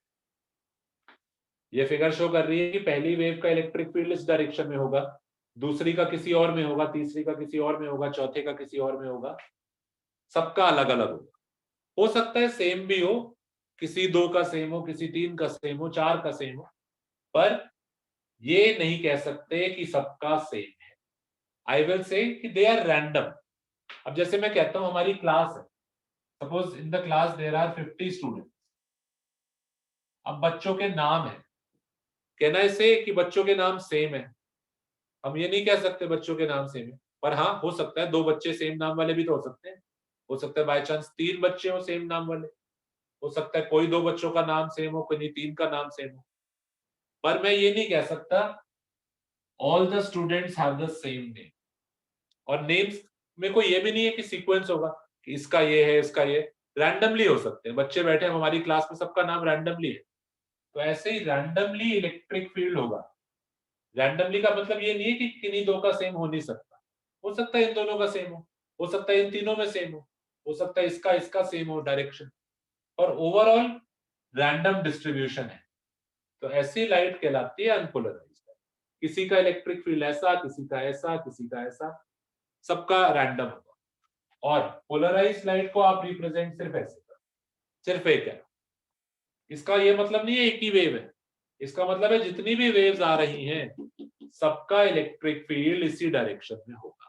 पहली वाली का भी इसमें है, दूसरी का भी इसमें है, तीसरे का भी, सबका इसी डायरेक्शन में। तो this is called as polarised light. ये टॉपिक आपको बुक में मिल जाएगा, पर आप फिर भी इसको लिख लीजिए।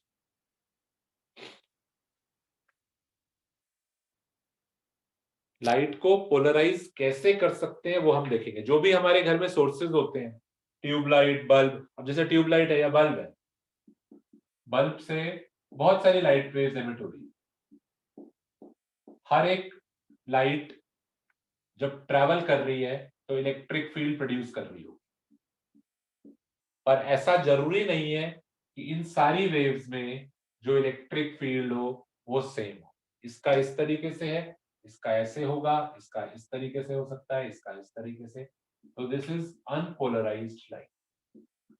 जितने भी लाइट के सोर्सेज हैं वो सब अनपोलराइज्ड ही होते हैं आसपास आपके, क्योंकि कोई ऐसा रिक्वायरमेंट नहीं है कि दोनों वेव्स में कोई रिलेशन होना चाहिए, ऐसा कोई जरूरी नहीं। ये वेव है, इसका इलेक्ट्रिक फील्ड इस डायरेक्शन में है, दूसरे का इस डायरेक्शन में हो गया, तीसरे का इस तरीके से हो गया, all of them are having random electric fields.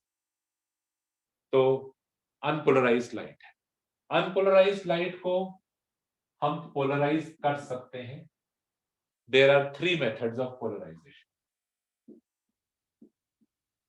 पहला है by using a polariser. Polariser एक ग्लास की तरह एक मटेरियल होता है, ट्रांसपेरेंट।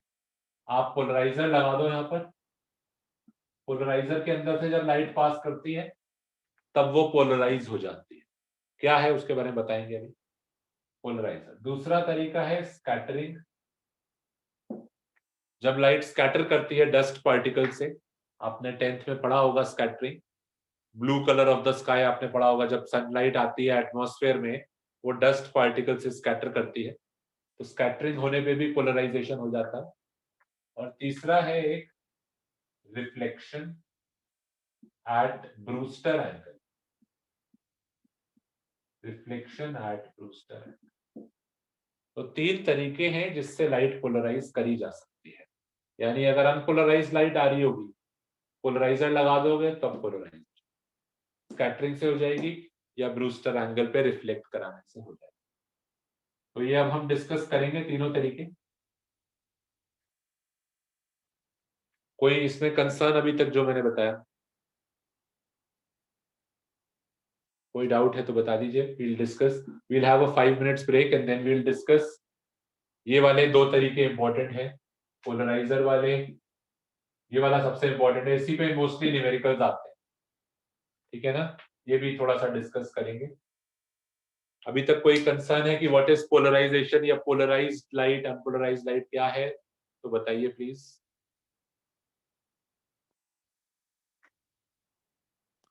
चलो ठीक है, कोई डाउट नहीं है तो will take a break of 5 minutes.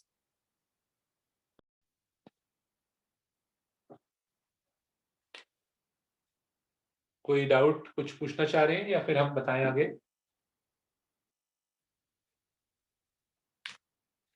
ठीक है, चलिए. तो लेट अस डिस्कस. स्कैटरिंग हम डिस्कस नहीं करेंगे, ये आप रीड कर लीजिएगा. तो हम पहले वाला तरीका डिस्कस कर रहे हैं, ये बहुत इंपॉर्टेंट. पोलराइजर क्या होता है? Polariser is like a transparent glass, और जब इसमें से लाइट पास करती है, पोलराइजर जो होगा इसको आप इस तरीके से डिनोट करोगे. You will represent it like this. इसके अंदर जिस भी मटेरियल का बना होगा उसके जो एटम्स हैं वो स्ट्रेट लाइन में इस तरीके से अरेंज्ड होते हैं.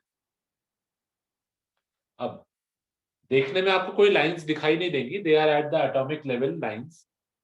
इसमें से जब आप लाइट को पास करते हो, सपोज करो आपने जो बल्ब या जो आपने टॉर्च जलाई हुई है उसकी लाइट आप इस पे डाल रहे हो.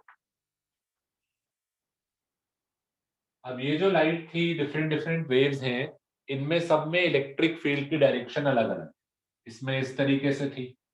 मैंने बताया था जो भी वेव्स एमिट हो रही हैं, इट इज नॉट नेसेसरी कि सब में इलेक्ट्रिक फील्ड सेम डायरेक्शन. किसमें अलग है, इसमें ये डायरेक्शन है, इसमें ये डायरेक्शन. तो all these waves are having electric field in different directions. इस पे जब कोई वेव फॉल करेगी, इसमें से सिर्फ वही वेव्स पास आउट कर पाएंगी जिनका इलेक्ट्रिक फील्ड इस एटम की जो लाइन, एटॉमिक लाइन जो है, इससे मैच करता है. इसको हम बोलते हैं पास एक्सिस. कुछ ऐसे मान लीजिए ये आपका जो पोलराइजर है, ये ग्लास का पीस है, कुछ इस तरीके से, समथिंग लाइक दिस. जैसे ये फिंगर्स हैं, इनके बीच में गैप है, वैसे ही इसके अंदर लाइट निकलने के लिए जगह है. अब जब कोई चीज ऐसे वाली, देखो ध्यान से, इस तरीके से है, ये मेरे फिंगर्स के बीच में से नहीं पास कर सकता, इट कैन नॉट पास. पर अगर ये इस तरीके से होता तो जब ये हैंड पे आता है, ये फिंगर्स के बीच में जो जगह है उसमें से निकल जाता. पर ये इस तरीके से होगा तो ये इस पर टकरा के रुक जाएगा. ऐसे होगा, अगेन ये टकरा के रुक जाएगा. इस तरीके से होगा तब भी नहीं पास कर पाएगा. जब ये इस तरीके से होगा तो ये जो गैप है फिंगर्स के बीच में उसमें से निकल सकता है. तो सेम लॉजिक यहाँ पर है. अगर कोई वेव आती है जिसका इलेक्ट्रिक फील्ड ऐसे है, ये वेव इधर जा रही है, ये इसका इलेक्ट्रिक फील्ड है, यानी आप ये मानिए ये वेव जा रही है, ये उसका इलेक्ट्रिक फील्ड है, तो ये इसके अंदर से निकल जाएगी. It will pass. तो कोई और वेव है, सपोज करिए कि कोई वेव थी जो इधर जा रही थी, पर इसका जो इलेक्ट्रिक फील्ड इस हॉरिजॉन्टल जेड एक्सिस के अलोंग था, ऐसे था, like along the Z axis, इस तरीके से. जब ये इस पे फॉल करेगी तो ये इसके अंदर से नहीं निकल पाएगी, इसका इलेक्ट्रिक फील्ड टकरा जाएगा. तो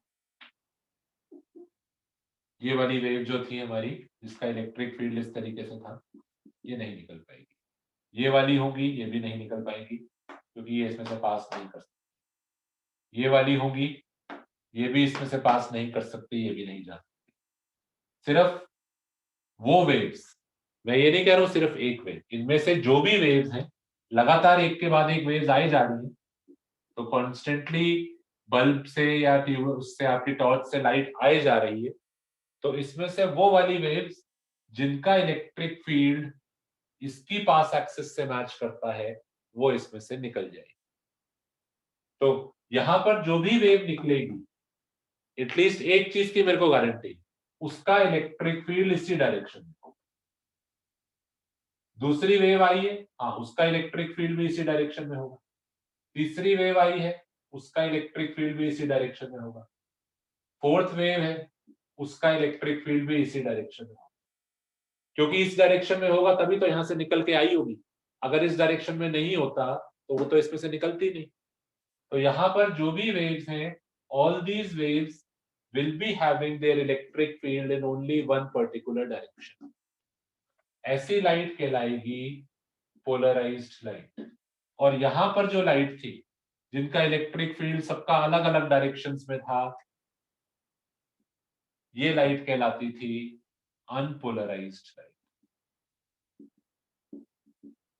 तो अनपोलराइज्ड लाइट को पोलराइज्ड लाइट में कन्वर्ट करा है। ऑब्वियसली नंबर ऑफ वेव्स कम हो गई होगी। यहाँ पे अगर आपके पास बहुत सारी वेव्स थी, यहाँ पर उतनी नंबर ऑफ वेव्स नहीं रही होगी, क्योंकि बहुत सारी वेव तो रुक गई। जो ये वाली वेव है ये रुक गई होगी, इस तरीके वाली जो वेव है वो रुक गई होगी, ये वाली जो वेव्स है वो रुक गई होगी।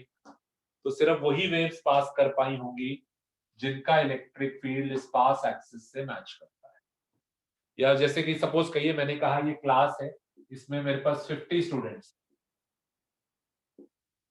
मैंने एक क्राइटेरिया सिलेक्ट कर लिया, जो बच्चे हैं जिनका नेम एस से शुरू होता है, कोई एक अल्फाबेट मैंने चूज कर लिया, सिर्फ वो पास कर सकते। तो यहाँ पे एक बात तो है, मेरे को 50 के 50 स्टूडेंट्स तो मिलेंगे, मेरे को 50 से कम मिलेंगे। लेटेस्ट से मेरे को यहाँ पे सिर्फ 10 स्टूडेंट्स मिले। पर हाँ, ये जो भी होंगे ये सब वही होंगे जिनका नाम एस से शुरू होगा। इसका भी एस, इसका भी, इसका भी, इसका, क्योंकि एस से शुरू हो रहा है तभी तो पास होकर बाहर आया है यहाँ। तो यहाँ जो भी होंगे सबका नाम एस अल्फाबेट से ही शुरू होगा।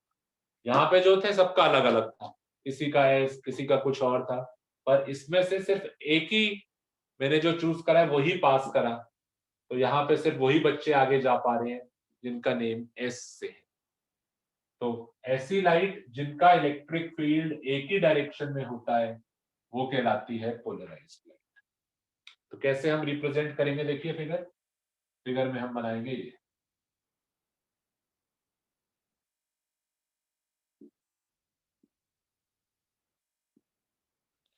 अनपोलराइज्ड लाइट और इसके पास होकर बस एक का मतलब ये नहीं है कि एक ही वेव निकली, जो भी वेव्स निकली होंगी उन सबका इलेक्ट्रिक फील्ड इसी डायरेक्शन में होगा। और एक चीज है, अगर इसकी इंटेंसिटी आई नॉट है तो इसकी इंटेंसिटी आई नॉट बाय 2 हो जाती है। क्यों होती है इसके बारे में बताएंगे अभी। आप डायरेक्टली लिख सकते हैं intensity becomes half of origin. बनाइए जल्दी से।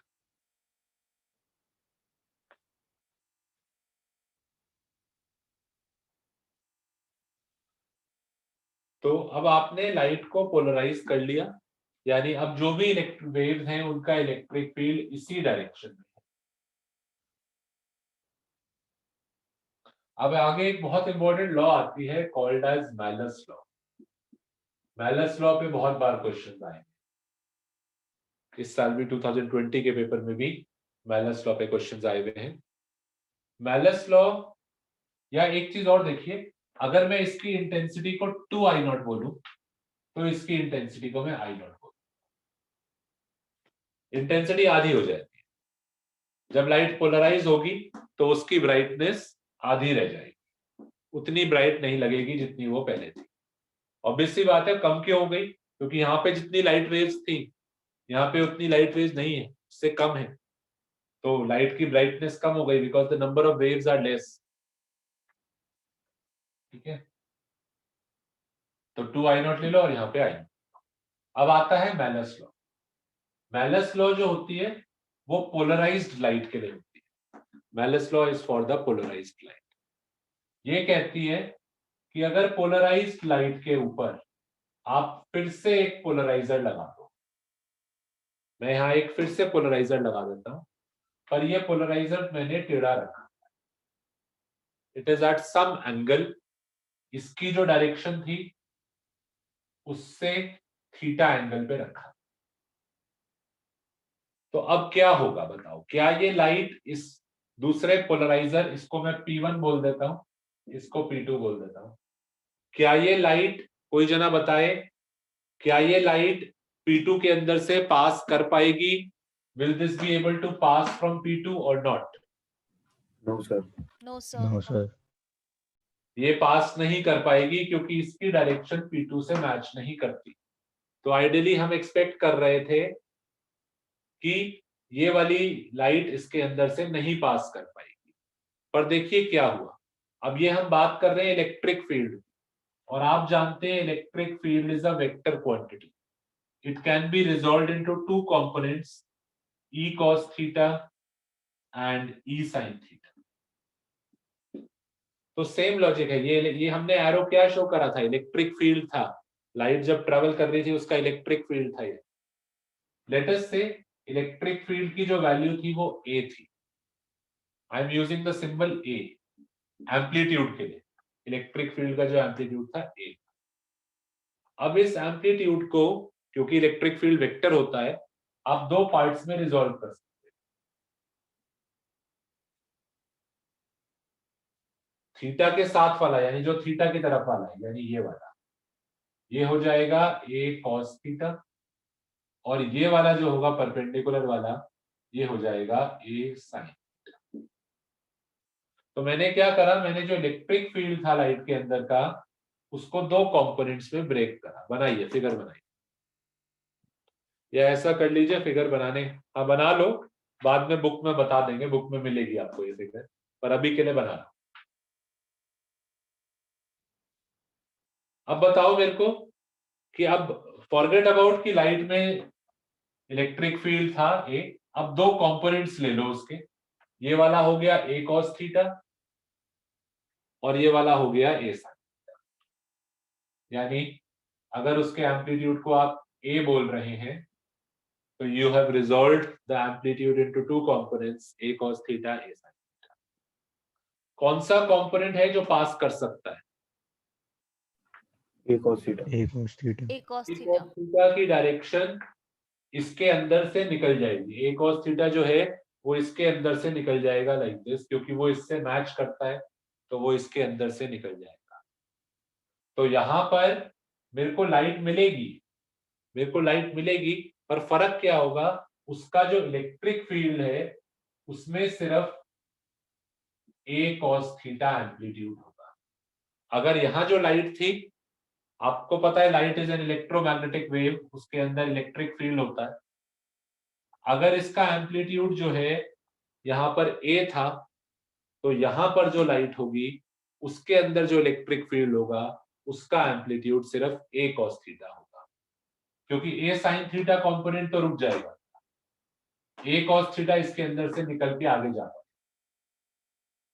ये इस तरीके से रखा होगा, ये जो आपका पोलराइजर है ऐसे रखा होगा, यहां से लाइट फॉल करेगी, और इस लाइट को आप दो कंपोनेंट से ब्रेक कर रहे हो, A cos theta, A sin theta. तो A sin थीटा नहीं निकल पाएगा, A cos थीटा इसके अंदर से निकल के दूसरी तरफ आ जाएगा। जैसे ग्लास पे जब आप लाइट डालते हो, ग्लास के अंदर से निकल जाती है लाइट, तो ऐसे ही कुछ लाइट इसमें से निकल गई, और जो लाइट निकली उसका जो एम्पलीट्यूड है वो A cos थीटा है, क्योंकि A cos थीटा इससे मैच करता है। अब देखिए मेलस लॉ क्या कहती है। मेलस लॉ कहती है, आपको एक फॉर्मूला पता है, intensity is K times amplitude का स्क्वायर, हमने वेव ऑप्टिक्स में पढ़ा था।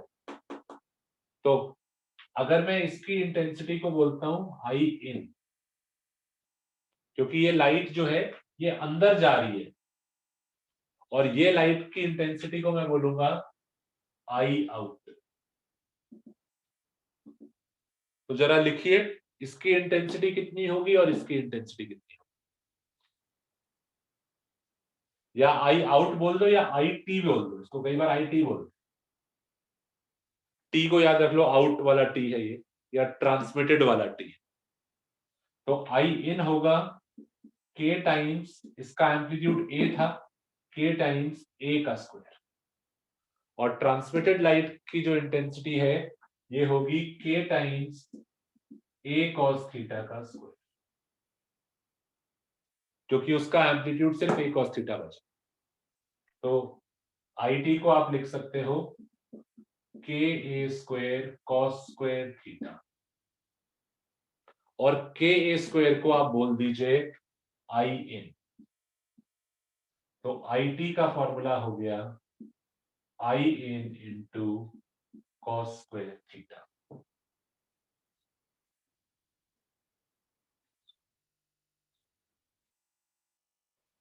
IT is equal to IN into cos square theta. ये कहलाता है मैलस लॉ, और मैलस लॉ जो अप्लाई होती है it is applicable at the second polariser. P1 पे अप्लाई नहीं हुई थी ये। Malus law is applicable at P2 पे अप्लाई होती है, P2 के ऊपर अप्लाई हुई है। और कई बार कंफ्यूजन हो जाता है P1 P2 में। तो क्या होता है, P1 को हम बोलते हैं पोलराइजर और P2 को बोलते हैं एनालाइजर। है ये दोनों ही पोलराइजर, दोनों सेम ही चीज है। ये वाला ऐसे रखा हुआ था, ये वाला हल्का सा टेढ़ा रखा हुआ है, ये दोनों एक ही चीज, पर इसको P1 बोलते हैं, इसको P2 बोलते हैं या इसको पोलराइजर बोलते हैं, इसको एनालाइजर बोलते हैं। तो मैलस लॉ का जो लॉजिक है it is applicable at the analyser. यहां नहीं अप्लाई होता।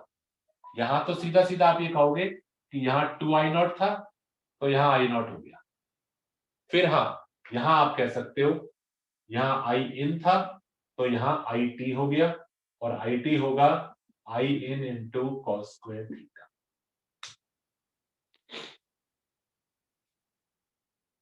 कोई कहता है यहां क्यों नहीं अप्लाई होगा? यहां इसलिए नहीं अप्लाई होगा, यहां तो अनपोलराइज्ड लाइट है। आप ये वाला लॉजिक यहां थोड़ी ना दे सकते हो, यहां तो अनपोलराइज्ड है। यहां से जब लाइट पोलराइज हो गई, पोलराइज होने के बाद ही तो आप ये लॉजिक लगाओगे। तो यहां पर आपका फॉर्मूला एनालाइजर पे अप्लाई होगा, और इसका ग्राफ भी cos स्क्वायर थीटा के ग्राफ की तरह होगा। तो इस पे क्वेश्चन देख लेते हैं कैसे आप। एक बार बुक में पेज भी खोल लीजिए, बुक में बना हुआ है ये सब।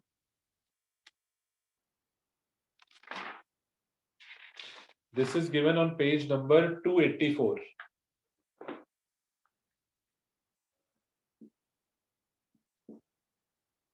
पेज पे एक बार खोलिए, देखिए पोलराइजेशन बाय पोलरॉइड और मैलस लॉ दिया हुआ है, फिर इस पे क्वेश्चन बता रहे हैं।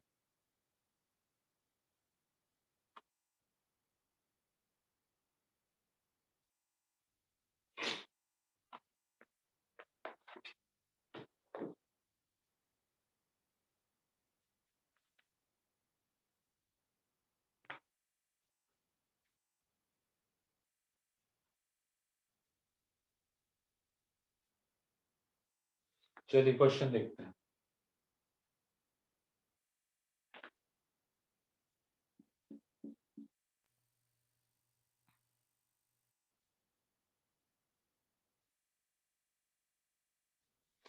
हमारे पास दो पोलरॉइड्स हैं P1 and P2 which are placed at an angle of 60 degree.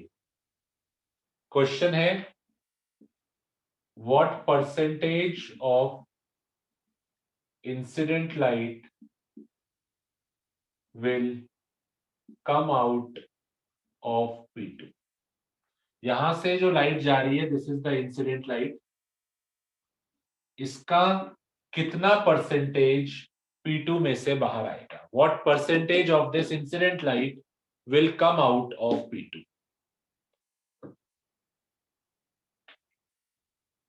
जल्दी से बताइए व्हाट परसेंटेज।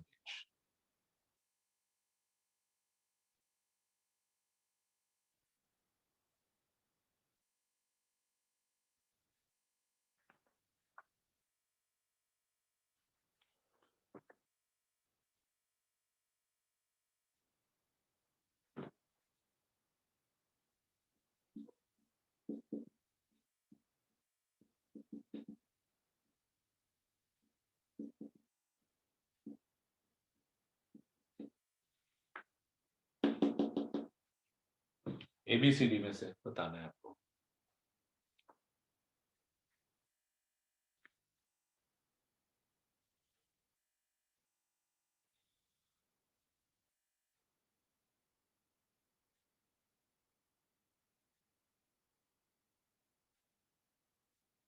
बोलो बोलो, जल्दी जल्दी करो।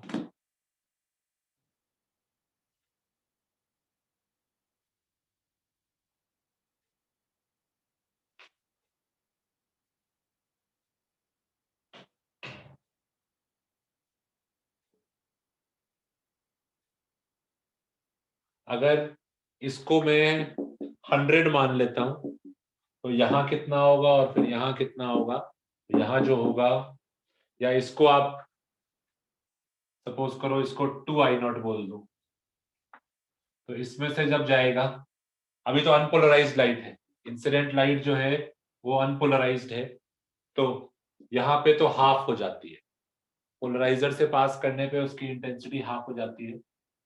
तो यहाँ पे अगर 2I0 माना तो यहाँ पर I0 होगी। स्टेप बाय स्टेप करके लिख लेते हैं। यहाँ पर अगर 2I0 है तो यहाँ पर I0 हो गया। अब यहाँ पर आगे कितना होगा उसके लिए आपको मैलस लॉ का फॉर्मूला लगाना पड़ेगा।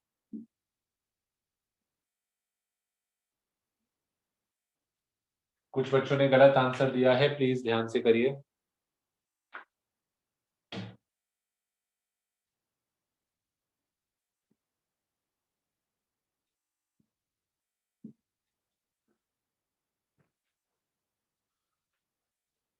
कुछ बच्चों ने गलत आंसर दिया है, प्लीज ध्यान से करिए आप लोग।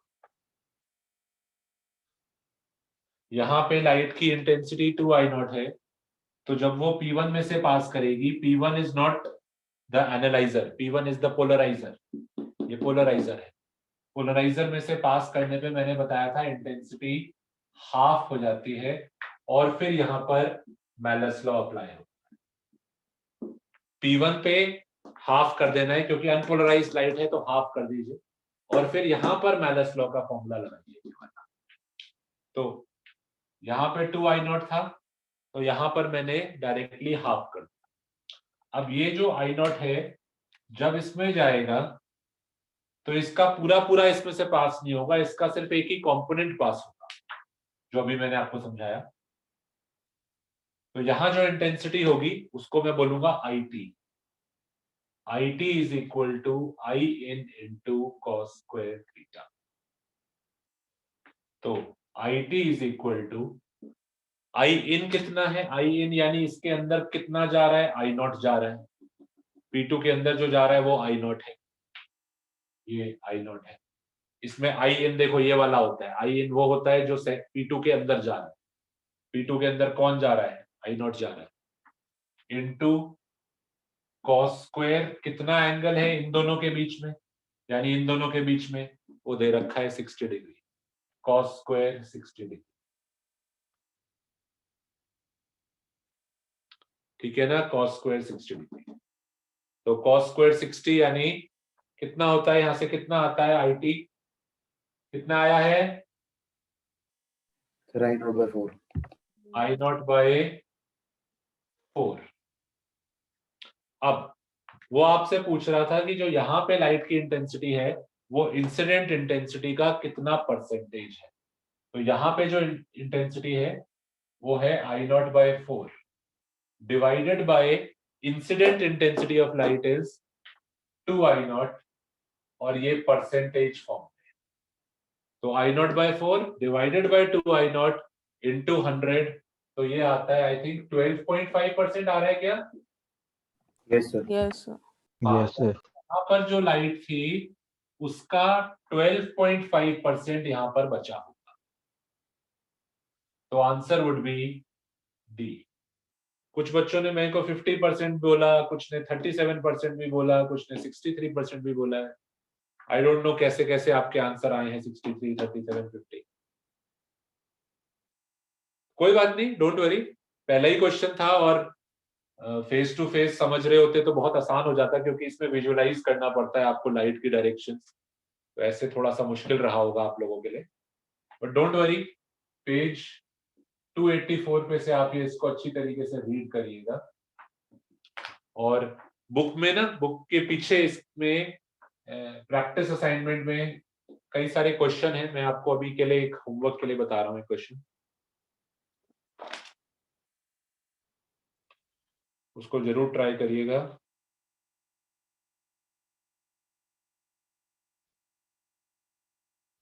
22, 23, 24, 25.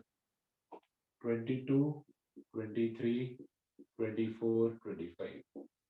ये तो अभी ट्राई कर लेना प्लीज, ज्यादा देर नहीं लगेगी। रिजॉल्विंग पावर और जो अभी करा है उस पे है। इसके अलावा भी कुछ और क्वेश्चंस जो मैंने आपको व्हाट्सएप में बोला था कि नहीं करने हैं, मैंने सीबीएसई वाले में आपको मैंने कुछ क्वेश्चंस की लिस्ट भेजी थी कि ये क्वेश्चंस डिलीट कर दीजिएगा, पर आप लोग वो डिलीट नहीं करिएगा।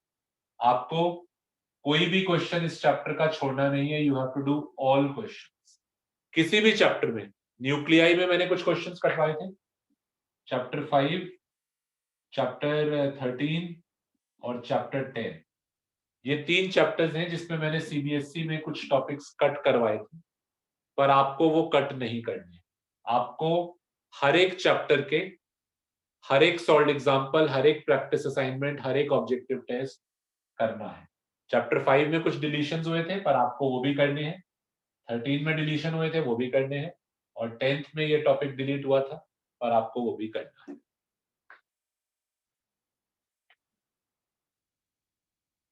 ठीक है, तो ये हमारा बहुत इंपॉर्टेंट टॉपिक है मैलस लॉ। अब एक चीज मैं आप लोगों को रीड करने के लिए छोड़ रहा हूं।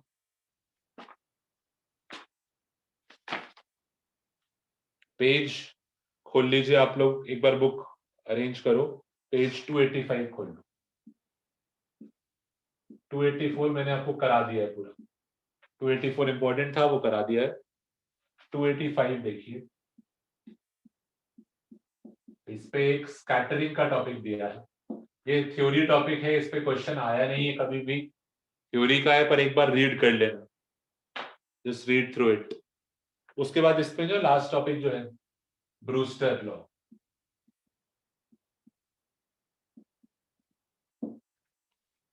ब्रूस्टर लॉ, ये वाला टॉपिक मैं आप लोगों को होमवर्क में दे रहा हूँ। दिस इज वेरी सिंपल, बहुत आसान है। इसका छोटी सी डेरिवेशन है और इसका फाइनल फॉर्मूला है, वो मैं अभी आपको बता देता हूँ क्या है। इसकी डेरिवेशन पर आप लोग एक बार देख लीजिएगा। ब्रूस्टर लॉ की डेरिवेशन बहुत आसान है, पेज 285 पे से। रटने की जरूरत नहीं है, बस एक बार जस्ट होमवर्क है, उसको रीड कर लेना। क्या होता क्या है, सपोज करिए यू आर कंसिडरिंग वाटर, या कोई भी हम मीडियम की बात करते हैं। ध्यान दीजिए सब लोग। अब हम एक और तरीका देख रहे हैं पोलराइजेशन का। जब पानी पे लाइट टकराती है तो कौन सा फिनोमेना होता है when light hits the surface of water? कोई जना बताएगा, रिफ्लेक्शन होता है, रिफ्रैक्शन होता है, क्या होता है? रिफ्रैक्शन। रिफ्रैक्शन। दोनों फिनोमेना होते हैं। जब लाइट पानी पर टकराती है, कुछ लाइट रिफ्लेक्ट हो जाती है। कोई कहता है रिफ्लेक्ट थोड़ा होती है, क्यों? हमें पानी में अपना रिफ्लेक्शन नहीं दिखाई देता। पानी में अपना रिफ्लेक्शन दिखाई देता है, वो तभी पॉसिबल है जब लाइट रिफ्लेक्ट हो रही है। और पानी में लाइट रिफ्रैक्ट भी होती है। पानी ट्रांसपेरेंट है, अगर बाल्टी में पानी भरा हुआ है और बाल्टी के अंदर कुछ पड़ा हुआ है नीचे, तो आपको दिखाई देता है, क्योंकि पानी के अंदर जा सकती है लाइट। स्विमिंग पूल में अंदर की चीजें नहीं दिखाई देती आपको, स्विमिंग पूल में अंदर क्या है वो सब दिखाई देता है। और जब लाइट फॉल कर रही है पानी पे, तो दोनों फिनोमेना होते हैं। सपोज करिए 100 वेव्स फॉल कर रही है, तो कुछ वेव्स रिफ्रैक्ट करती हैं और कुछ वेव्स रिफ्लेक्ट करती हैं। ठीक है ना? तो ब्रूस्टर लॉ जो है वो हमें बताती है कि अगर आपकी रिफ्लेक्टेड वाली लाइट और रिफ्रैक्टेड वाली लाइट आपस में परपेंडिकुलर है, if these two are perpendicular. Figure और ठीक कर लेते हैं। ये हमारी इंसिडेंट लाइट थी। इंसिडेंट लाइट जो थी ये अनपोलराइज्ड थी। कुछ वेव्स रिफ्लेक्ट हो गई, कुछ वेव्स रिफ्रैक्ट हो गई। जब पानी पे आपने लाइट डाली, दोनों फिनोमेना हो रहे हैं।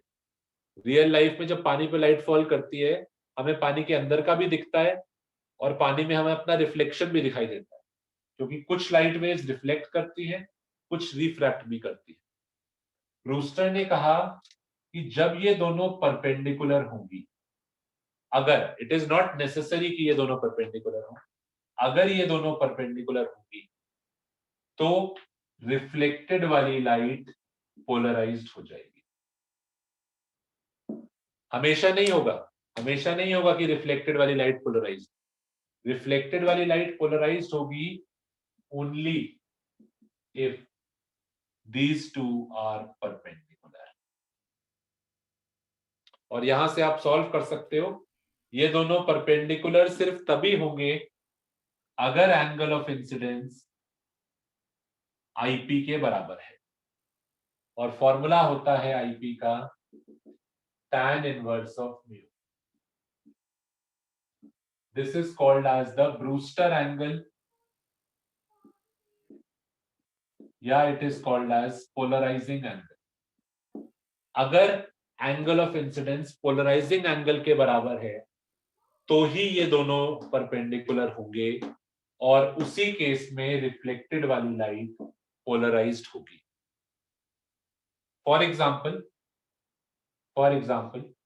सपोज करिए पानी का रिफ्रैक्ट, जो भी लिक्विड है, पानी नहीं है, लेट अस से इसका रिफ्रैक्टिव इंडेक्स √3 है, लेट अस से एग्जाम्पल। अब मैंने क्या करा, मैंने लाइट डाली एट 45 डिग्री, कुछ पार्ट रिफ्रैक्ट हो गया, कुछ पार्ट रिफ्लेक्ट हो गया। ध्यान से सुनना सब लोग, 2 मिनट और लेंगे।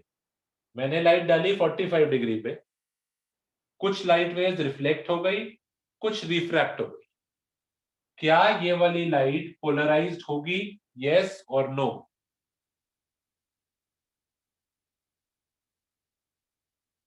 No sir. क्योंकि according to Brewster law polarisation सिर्फ तब होता है जब ये दोनों परपेंडिकुलर हो, और ये परपेंडिकुलर है या नहीं उसके लिए ब्रूस्टर आपको एक फॉर्मूला बता रहा है। ब्रूस्टर कह रहा है कि पोलराइजेशन तभी होगा अगर एंगल ऑफ इंसिडेंस आईपी के बराबर है। तो पहले तो आईपी निकाल लेता हूं मैं। आईपी का फॉर्मूला है tan इनवर्स म्यू। इसकी डेरिवेशन आप होमवर्क में कर लीजिएगा, देख लीजिए। तो कितना आया Brewster angle, tan inverse of √3, tan inverse of √3 कितना हुआ ये 60 डिग्री। यानी पोलराइजेशन तभी होगा अगर आप लाइट को 60 डिग्री पे डालोगे। आप 50 पे डाल दो नहीं होगा, 40 पे डाल दो पोलराइज नहीं होगी, 70 पे डाल दो पोलराइज नहीं। जब angle of incidence polarising angle के बराबर है सिर्फ तभी ये लाइट पोलराइज होती है। तो polarisation only if angle of incidence is equal to polarising angle. सिर्फ जब आप इसको 60 डिग्री पे डालोगे सिर्फ उस केस में ये लाइट पोलराइज्ड होगी, वरना लाइट पोलराइज्ड नहीं होगी, वरना ये अनपोलराइज्ड ही रहेगी। ठीक है, तो नाउ जस्ट ये आया कैसे, इसके थोड़ा सा इंपॉर्टेंट है, जहां इंपॉर्टेंट नहीं होता है मैंने आपको बोला छोड़ दो, डेरिवेशन भूल जाओ, पर जहां मुझे लगता है हाँ कॉन्सेप्ट की क्लैरिटी तभी आएगी वहां मैंने आपको बोला आप उसको रीड कर लीजिए। और ये बहुत सिंपल सा है, ज्योमेट्री से उसने इन दोनों को परपेंडिकुलर करा है। ये एंगल ऑफ इंसिडेंस है, ये एंगल ऑफ रिफ्रैक्शन है, स्नेल्स लॉ लगा के उसने इनको परपेंडिकुलर करा और वहां से ये फॉर्मूला आ गया, बहुत ही सिंपल। तो उसको एक बार देख लेना प्लीज, ठीक है ना, देख जरूर लेना। तो बहुत सिंपल है, इस पे आगे कुछ भी न्यूमेरिकल ज्यादा मुश्किल नहीं आते। वो आपसे बस ये पूछेगा मैं किस एंगल पे लाइट डालूं कि वो पोलराइज हो जाए, तो वो फॉर्मूला लगा देना tan इनवर्स म्यू, वहां से एंगल निकाल लेना, 60 डिग्री पे डालो। 60 डिग्री पे डालोगे तो रिफ्लेक्टेड वाली लाइट पोलराइज्ड होगी। ठीक है ना, बाकी आपको क्वेश्चंस मिल जाएंगे, try practice assignment, solve examples. Specially जो डिलीटेड वाले क्वेश्चंस मैंने आपको ग्रुप पे भेजे थे ना, जो मैंने कहा था सीबीएसई में डिलीट हो गए हैं, वही वाले क्वेश्चंस अब आप लोग आज और कल में ट्राई करना, और फिर अगर कोई डाउट होगा तो वो डिस्कस कर लेंगे। चलिए अभी we are finishing the class. अब अगर आपको आज की क्लास में कोई कंसर्न है, एनी प्रॉब्लम, एनी शेड्यूल में कोई कंसर्न है तो प्लीज पूछ लीजिए।